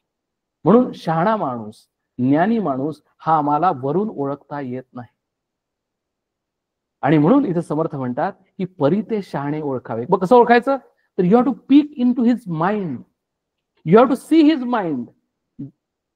जर आम्ही जर एखाद्या माणसाचं जर मन ओळखू शकलो तरच तो शहाणा आहे का नाही हे आम्हाला कळेल. म्हणून तर समर्थ आम्हाला सांगतात की परी ते शहाणे ओळखावे. ते आमचं, माझा जॉब आहे तो, की शहाणा कोण आणि वेडा कोण हे मी ओळखलं पाहिजे. कारण जसा मी, what you think so you become.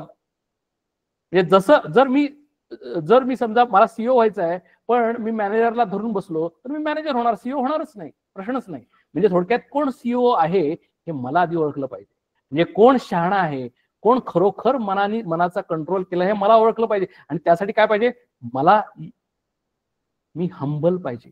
म्हणजे थोडक्यात काय की I need to know myself in and out, that is first condition. Second thing, I need to accept as it is. कारण माझ्यामध्ये जो अहंकार आहे, माझ्यामध्ये जो इगो आहे, तो मला कधीही स्वतःला कमीपणा घेऊन देत नाही. मी अतिशय हुशार आहे, मी अतिशय शहाणा आहे आणि असं प्रत्येकाला वाटत असतं. आणि म्हणून त्याच पद्धतीने तो दुसऱ्याचा विचार करतो आणि त्याच गॉगलनी तो दुसऱ्याला पाहतो. म्हणून आम्हाला शहाणी माणसं ओळखता येत नाही. म्हणून समर्थ इथे म्हणतात की पहिल्यांदा काय कर, तू आधी स्वतःला ओळख आणि स्वतःला ओळखल्यानंतर कोण तुला कसं व्हायचंय ते तू बघ. म्हणजे थोडक्यात you are the master of your own destiny. तुला नक्की काय पाहिजे तू कर आणि जसा तू होशील तसा तू होशील, त्यात काही प्रश्नच नाही. म्हणून ते शहाणे ओळखावे, गुणवंताचे गुण घ्यावे आणि मग काय करावं, त्याचे गुण घ्यावेत. तो कसा बोलतो तसं बोलू नये. डोंट इमिटेट हिम.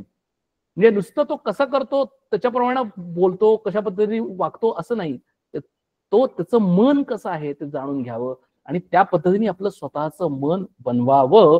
अवगुण देखोनी सांडावे जनामध्ये श्रीराम. म्हणून स्वतःचे nobody is perfect in this world. आणि म्हणून आम्ही काय करावं तर आमचे स्वतःचे, दुसऱ्यांचे गुण आणि अवगुण आम्ही लगेच सांगू शकतो, पण स्वतःचे गुण आणि अवगुण, पर्टिक्युलरली अवगुण आम्ही सांगू शकत नाही. आम्ही सांगू शकत नाही म्हणजे आम्हाला माहिती असतात, पण आय डोंट ऍक्सेप्ट. आणि म्हणून इथे समर्थ म्हणतात की गुणवंताचे गुण घ्यावे, अवगुण देखोनी सांडावे आणि मग आम्ही अशी आमच्या स्वतःचीच डेव्हलपमेंट करावी. मनुष्य पारखू राहे ना आणि कोणाचे मन तोडीना, मनुष्य मात्र अनुमाना आणून पाहे श्रीराम. दिसे सकळास सारिखा, पाहता विवेकी नेटका, कामी निकामी लोका बरे पाहे श्रीराम. म्हणून समर्थ म्हणतात की अरे हा दिसायला सगळ्यांच्या सारखाच आहे. अहो शहाणा माणूस जो आहे, जो ज्ञानी माणूस आहे, ज्यानं हे जग ओळखलेलं आहे, ज्यानं त्या परमेश्वराला पाहिलेलं आहे, जो प्रपंच व्यवस्थित करतो, तो परमार्थ व्यवस्थित करतो, तो मनातून आनंदी आहे, तो आमच्यासारखाच दिसतो. तो खातो आमच्यासारखाच, पितो आमच्यासारखाच, वागतो आमच्यासारखाच, कपडे आमच्यासारखाच घासतो. मग काय प्रॉब्लेम आहे, काय वेगळं आहे त्याच्यामध्ये? पाहता विवेकी नेटका. सो ज्याच्याकडं जे आम्हाला दिसत नाही ते मन म्हणजे अंतःकरण त्याच्याकडे विवेकी आहे आणि माझ्याकडे ते विवेकी अंतःकरण नाही. हाच फरक आहे, बाकी काहीच नाही. म्हणून आणि मग काय करायचंय? इतकं सिंपल आहे की माझं मन सुद्धा त्याच्यासारखं विवेकी करायचंय. इतकं सिंपल आहे. म्हणजे थोडक्यात काय की जर त्या पद्धतीने जर मागलो तर मी सुद्धा त्याच्यासारखा होईल, असं इथं समर्थ म्हणतात. कामी निकामी लोका बरे आहे श्रीराम, पाहोनी जाणोनी पाहिजेत सर्व, हेची तयाचे अपूर्व, ज्याचे त्यापरी गौरव राखो जाणे श्रीराम. म्हणून समर्थ म्हणतात की हा तो महात्मा काय आहे, तो संत काय आहे, तर तो सगळ्यांच्या सारखाच आहे. वरून तुमच्या आमच्या सारखाच दिसतो, परंतु तो आत त्याच्या मनामध्ये, त्याच्या बुद्धीमध्ये तो विवेकी आहे. आणि म्हणून तो नुसता विवेकी नाही तर तो कामी निकामी लोका बरे पाहायचे, तो इतरांना सुद्धा मदत करतो, तो स्वतः आनंदी आहे आणि तो इतरांना आनंद वाटत फिरतो. तो स्वतः त्यांनी माइंड कंट्रोल केलेला आहे आणि त्यामुळे तो इतरांना माइंड कंट्रोल कसं करायचं याबद्दल तो धडे देऊ शकतो. म्हणजे आधी केले मग सांगितले असा तो आहे. म्हणजे हे नुसतं बोलणं नाही, कारण बोलणं इट इज व्हेरी इझी. हे असं केलं पाहिजे, मग तो पॉलिटिशियन झाला. हे असं केलं पाहिजे, तसं केलं पाहिजे, असं केलं, पण स्वतःच्या जीवनामध्ये तो कसा वागतोय, स्वतःच्या जीवनामध्ये प्रसंग आल्यानंतर तो कसा पद्धतीने ऍक्ट होतोय, याच्यावर ते कळतं की तो शहाणा आहे का तो शहाणा नाहीये. आणि हे आमच्या मनावर ठरतं. आणि म्हणून तो महात्मा आहे, तो विवेकी आहे, तो महापुरुष आहे. म्हणून गीतेमध्ये सुद्धा भगवंतांनी अशा महापुरुषाची अनेक वेळेला थोरवी गायलेली आहे. भगवंत म्हणतात की अरे असे महात्मा असे 0.0001% आहेत.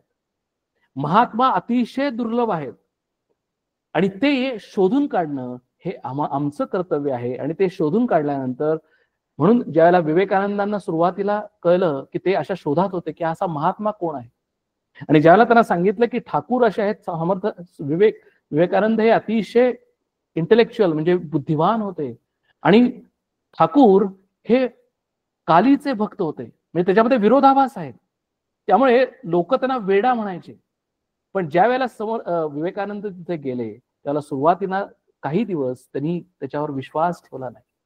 पण ज्या वेळेला त्यांना विवेकाने लक्षात आलं की नक्की काय आहे, ज्या वेळेला ठाकूरांचं ज्या वेळेला मन किंवा अंतःकरण ज्याला त्यांनी पाहिलं, त्यावेळेला त्यांना कळलं की अरे हेच शहाणे आहेत आणि मला हेच पाहिजेत. आणि म्हणून विवेकानंदांनी ज्या वेळेला शेवटच्या काळामध्ये, जो आपल्याला ती गोष्ट पण माहिती आहे की विवेकानंदांना घशाचा कॅन्सर झालेला होता, थुंकीमध्ये रक्त पडत होतं, त्यावेळेला विवेकानंदांनी त्यावेळेला त्याच्याकडे अजिबात लक्ष दिलं नाही. त्यांनी अतिशय सहजतेने ते जे शेवटच्या दिवसात सुद्धा त्यांची सेवा शुश्रूषा केली, कारण त्यांना माहिती होतं की ते दिसतं ते नाही, जे दिसत नाही ते जास्त महत्वाचं आहे.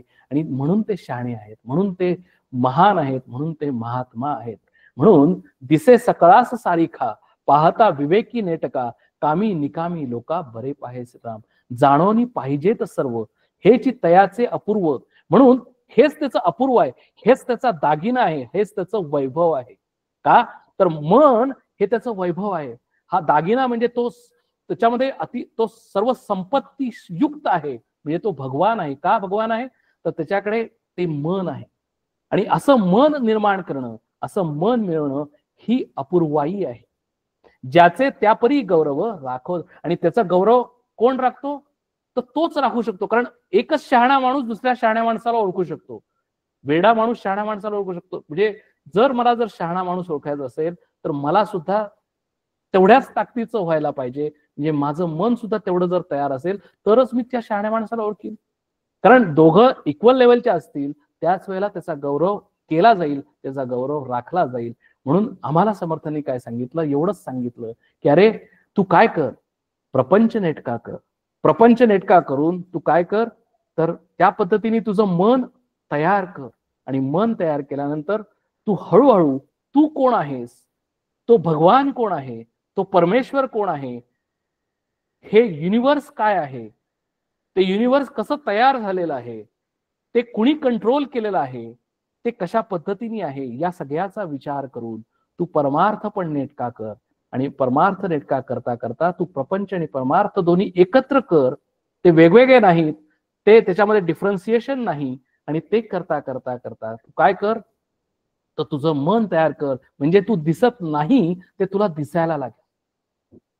जे आज तुला फक्त दृश्य विश्व दिसतंय, पण तुला तुझं स्वतःच मन दिसत नाही, तो ग्रॅव्हिटेशनल फोर्स दिसत नाही, तो तुला दिसायला लागेल. म्हणजे जसं आपण उदाहरण घेतलं की सचिन तेंडुलकर ज्यावेळेला सुरुवातीला बॅटिंगला जातो त्यावेळेला बॉल छोटा दिसतो, पण ज्यावेळेला सचिन तेंडुलकर आफ्टर 20 ओव्हर्स ज्यावेळेला त्याचे डोळे तयार होतात, तसं त्याला तो क्रिकेटचा बॉल फुटबॉल सारखा मोठा दिसायला लागतो. म्हणजे काय तर त्याला एकदम क्लॅरिटी येते, तो बॉल अगदी व्यवस्थित दिसायला लागतो, तो कसा स्विंग झालेला त्याला दिसायला लागतो.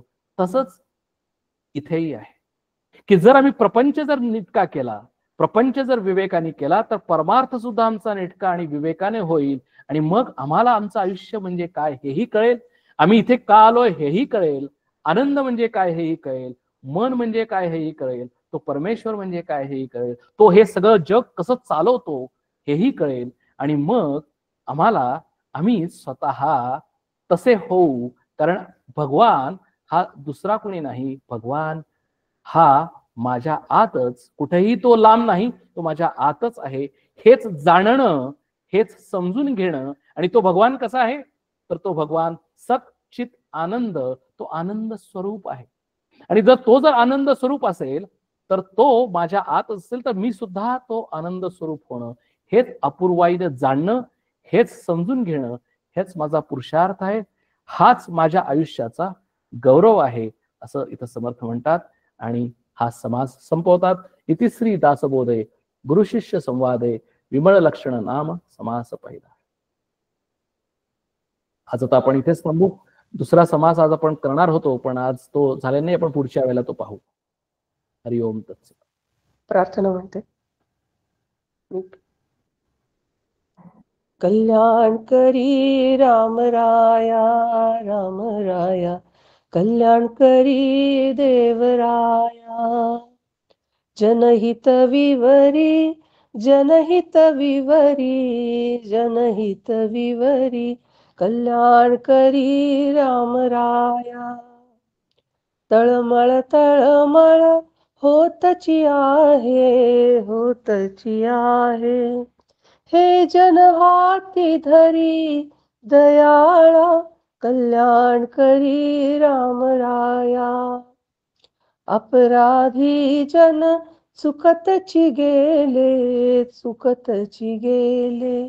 तुझा तूची सावरी दयाळा, कल्याण करी रामराया.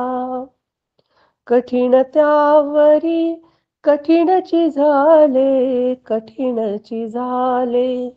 आता न दिसे ओरी दयाळा, कल्याण करी रामराया. कोठे जावे, काय करावे, काय करावे. आरंभिली बोहरी दयाळा, कल्याण करी रामराया. दास म्हणे आम्ही केले पावलो, केले पावलो. दयेसी नाही सरी दयाळा, कल्याण करी रामराया. रामराया कल्याण करी देवराया, देवराया कल्याण करी रामराया.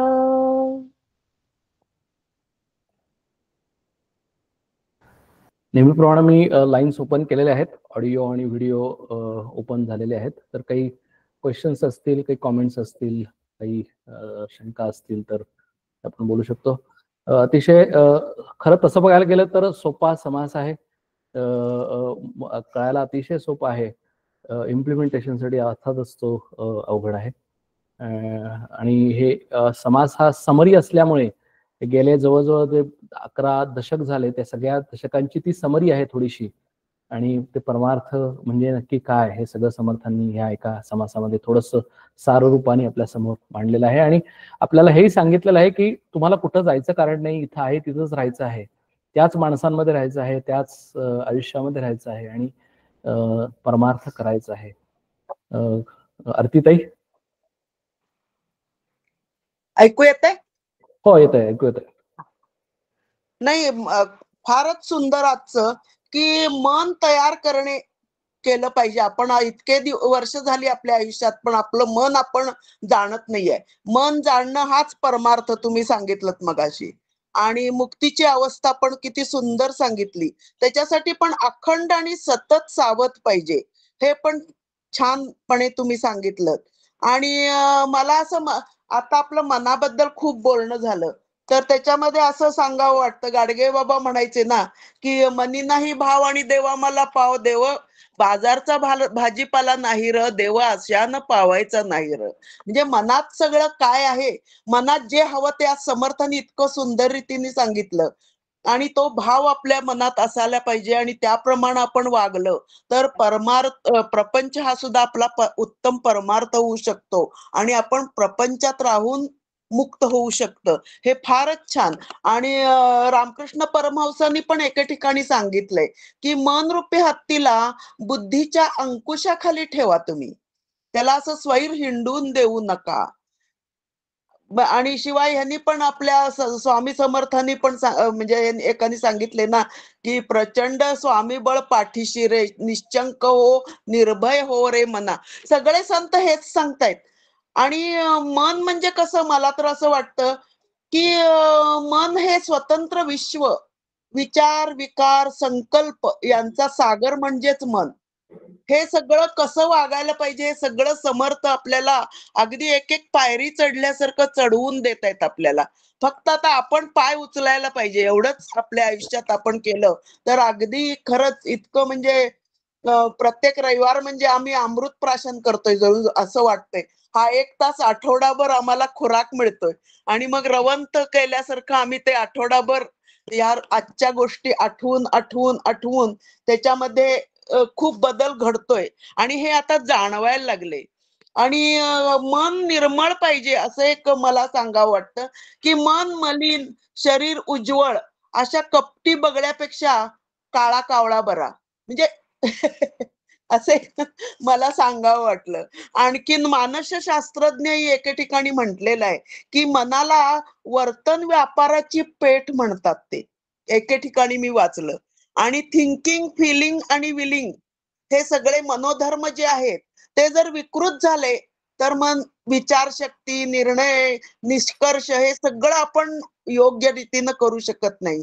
त्यामुळं मनाला, म्हणून तर समर्थांनी इतके 200+ श्लोक मनाबद्दल लिहिलेले आहेत. सुरुवातीला त्यांनी मधोमध सांगितलंय आणि त्याच्यानंतर दासबोध, म्हणजे दुग्ध शर्करा योगच वाटतो मला तरी. इतकं सुंदर आपलं चाललंय ना आता सध्या आयुष्य, असंच सतत चालू राहावं आपण जिवंत असेपर्यंत. मरणाचं भय तर आता बहुतेक खूप कमी झाले, पण प्रत्यक्ष वेळ आल्यावर काय होईल काही सांगता येत नाही. पण फारच सुंदर चाललंय हा आपला, म्हणजे फारच, म्हणजे अगदी आपलं जीवन कृतार्थ झाल्यासारखं वाटतंय. आणि कालच रामदास नवमी झाली, त्याचंही काय काय मनन चिंतन झालं आणि त्याच्यावर आजचा समास म्हणजे अगदी फारच छान. बोलू तेवढं कमी आहे त्याच्यावर.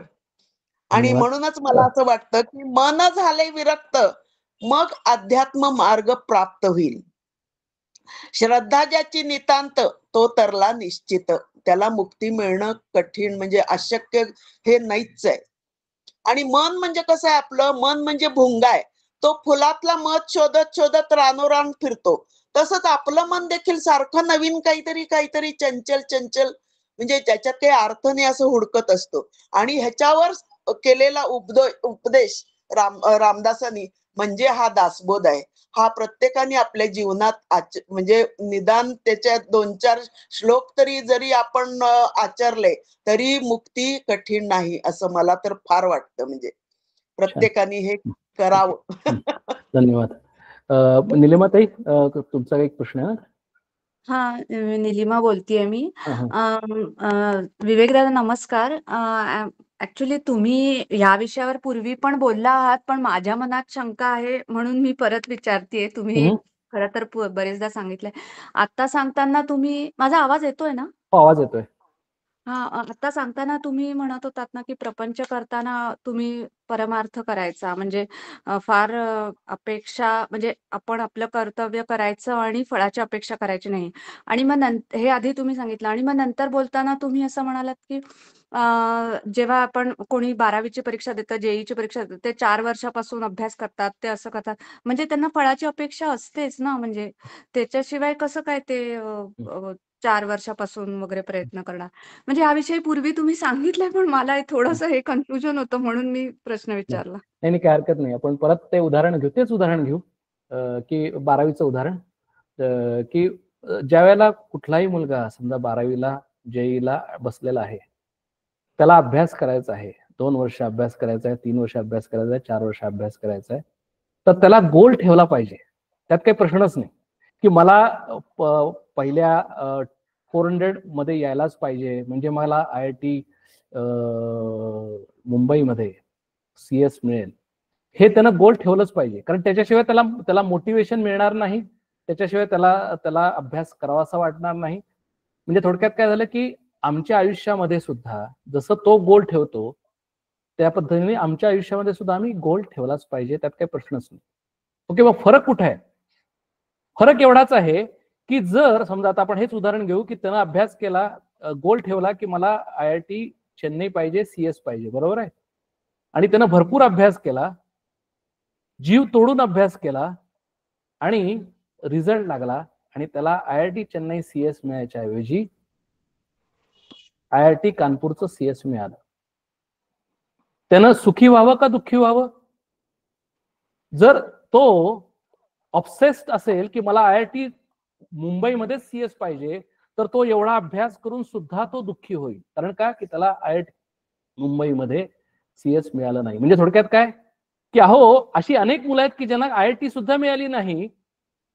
शेवटी हाफ ग्लास फुल, हाफ ग्लास एम्प्टी. की जर त्यानं असा जर विचार केला की ऑब्जेक्ट ठेवलं बरोबर आहे, टार्गेट ठेवलं बरोबर आहे, पण रिझल्ट मिळाल्यानंतर I accept that result in toto, there is no expectation, there is no expecting mind.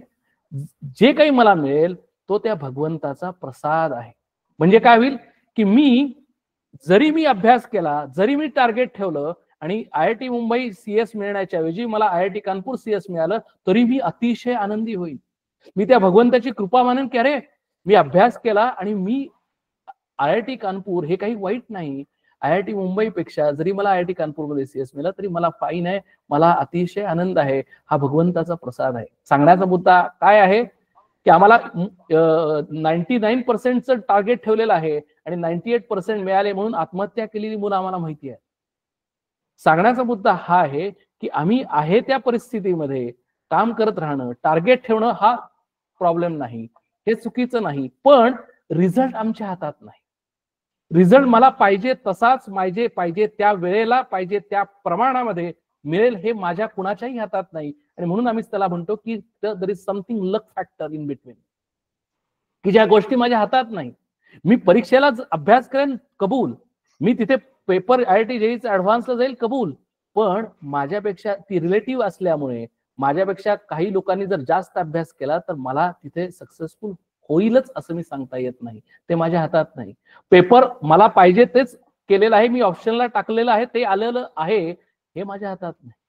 म्हणजे अशा अनेक गोष्टी आहेत की ज्या गोष्टी माझ्या हातात नाही. म्हणजे आज आम्ही काय करतो की स्वतःला अतिशय सामर्थ्यवान समजतो, रिझल्ट ठेवतो, टार्गेट ठेवतो आणि जर ते झालं नाही, ते मिळालं नाही तर आम्ही दुःखी होतो. बरोबर आहे ना? आणि दुःखी म्हणजे काय होतो तर आम्ही आमचा आत्मविश्वास गमावून बसतो. आम्ही सबंध सगळं आयुष्य मी पूर्णपणे सगळा फेल्युअर आहे असं मी समजतो. म्हणजे थोडक्यात हाच मुलगा, म्हणजे आता मी अनेक उदाहरण पण तुम्हाला सांगू शकतो, पण हाच मुलगा असं म्हणू शकतो की अरे माझा काय उपयोग आहे, मी काय करतो, मी अजून 1 वर्ष अभ्यास करतो म्हणजे काय होईल, मला IIT मुंबईमध्ये CS मिळेल. बघा सांगण्याचा मुद्दा काय आहे की ऑब्जेक्टिव्ह ठेवणं, गोल ठेवणं हा प्रॉब्लेम नाही. प्रॉब्लेम काय आहे की गोल ठेवलंच पाहिजे, त्याशिवाय मी मोटिवेट होत नाही, त्याशिवाय मी अभ्यास करत नाही, त्याशिवाय मी एफर्ट्स ठेवत नाही.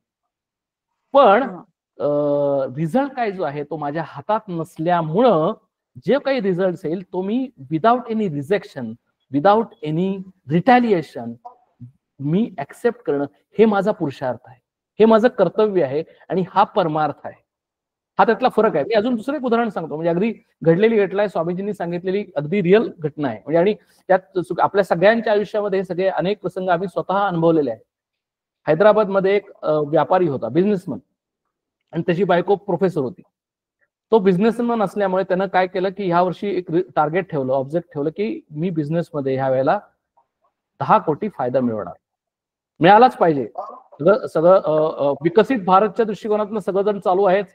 त्यामुळं ह्या वेळेला मी जर खूप प्रयत्न केले, व्यवस्थित जर मी मार्केट जर पाहिलं आणि जर मी मार्केट टार्गेट केलं तर मला 10 कोटी फायदा मिळालाच पाहिजे, अशा पद्धतीने त्यांनी टार्गेट ठेवलं, अशा पद्धतीने ऑब्जेक्टिव्ह ठेवलं. आपल्या सगळ्यांना कंपनीमध्ये किंवा आपल्या पर्सनल लाईफमध्ये आम्ही अशी टार्गेट ठेवतोच, काहीच प्रश्न नाही. प्रश्न तिथं नाहीये. मग काय झालं, त्या वर्षी त्यांनी खूप प्रयत्न केले आणि त्याला फायदा झाला 10 कोटीच्या ऐवजी 20 कोटी फायदा झाला. आता 20 कोटी फायदा झाल्यानंतर तो ऑब्व्हियसली काय होणार, अतिशय आनंद झाला त्याला. अरे मी टार्गेट ठेवलं 10 कोटीचं आणि फायदा झाला 20 कोटीचा, केवढा आनंद. त्यानं सेलिब्रेट केलं. म्हटलं वेकेशनला जातो, कुठे युरोपमध्ये वेकेशनला गेला, सेलिब्रेट केलं, मस्त झालं, काही प्रॉब्लेम नाही. प्रॉब्लेम कुठे आहे, प्रॉब्लेम इथं नाही थांबला. आता ह्या वर्षी जर मी टार्गेट ठेवलं होतं 10 कोटीचं, फायदा झाला 20 कोटी, पुढच्या वर्षी टार्गेट किती, आपल्या सगळ्यांचे जे मार्केटिंगमध्ये असेल त्यांना हे अतिशय सोपं माहितीये. तो म्हणतो की आता मला 20 कोटीचा फायदा नाही, मला 30 कोटीचा फायदा पाहिजे. आता 10 कोटी नाही, एकदम 30 कोटी. मग काय करतो, मी एक्स एफर्ट केलेले होते, आता 3x एफर्ट करतो आणि 30 कोटीचा फायदा मी ह्या वर्षी मिळवतो. प्रॉब्लेम आहे का, काहीच प्रॉब्लेम नाही. खूप काम केलं, खूप प्रयत्न केले, 30 कोटीचं टार्गेट होतं, मिळाले किती, 25 कोटी. आता 25 टार्गेट बघा, आता बिझनेसमॅन कसा विचार करेल बघा. टार्गेट होतं 30 कोटीचं, मिळाला 25 कोटी, बरोबर. फायदा झाला का तोटा झाला, फायदा. हा कसा नाही, फायदा नाही झाला. अहो 30 कोटीचं टार्गेट होतं, 25 कोटी मध्ये 5 कोटीचं नुकसान झालंय.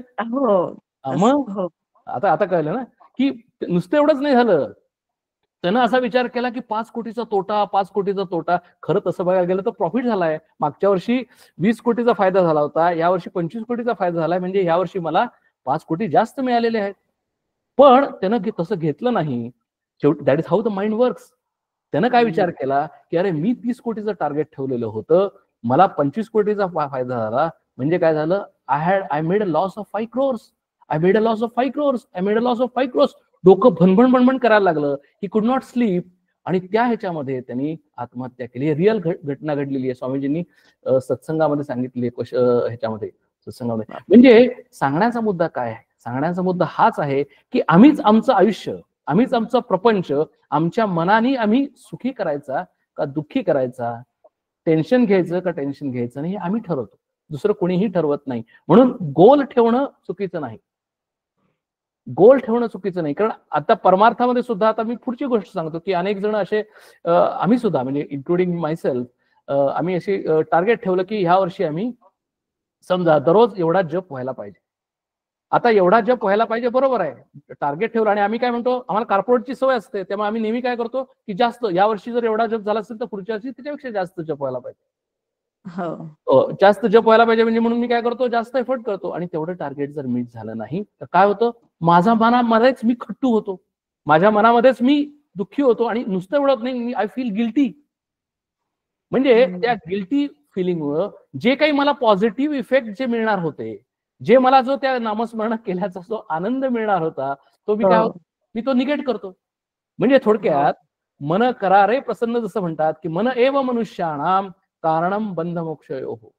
हेच मन आम्हाला बंधनाला कारणीभूत आहे, तेच मन आम्हाला मुक्तीला कारणीभूत आहे. जे मन आम्हाला दुःखाला कारणीभूत आहे, तेच मन आम्हाला सुखालाही कारणीभूत आहे. फक्त आम्हाला कळलं पाहिजे की मन हे काय चीज आहे आणि how do I control that mind. परकराकडे हो गे दे. काही क्वेश्चन्स याच्यात? नाही कळलं मला. म्हणजे माझी जी शंका होती ती म्हणजे निरसन झाली. थँक्यू, धन्यवाद.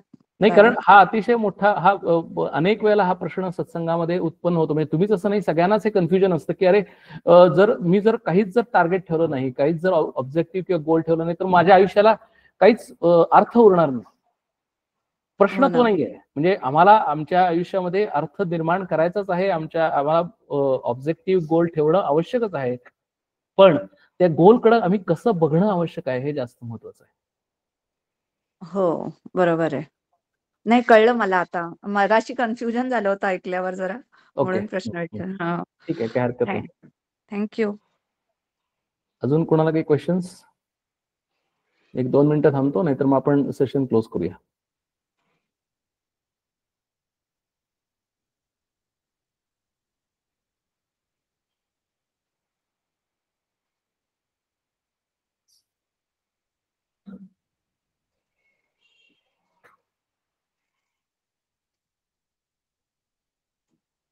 ठीक आहे, मी रेकॉर्डिंग स्टॉप करतो आणि सेशन क्लोज करतो. हरिओम तत्सत.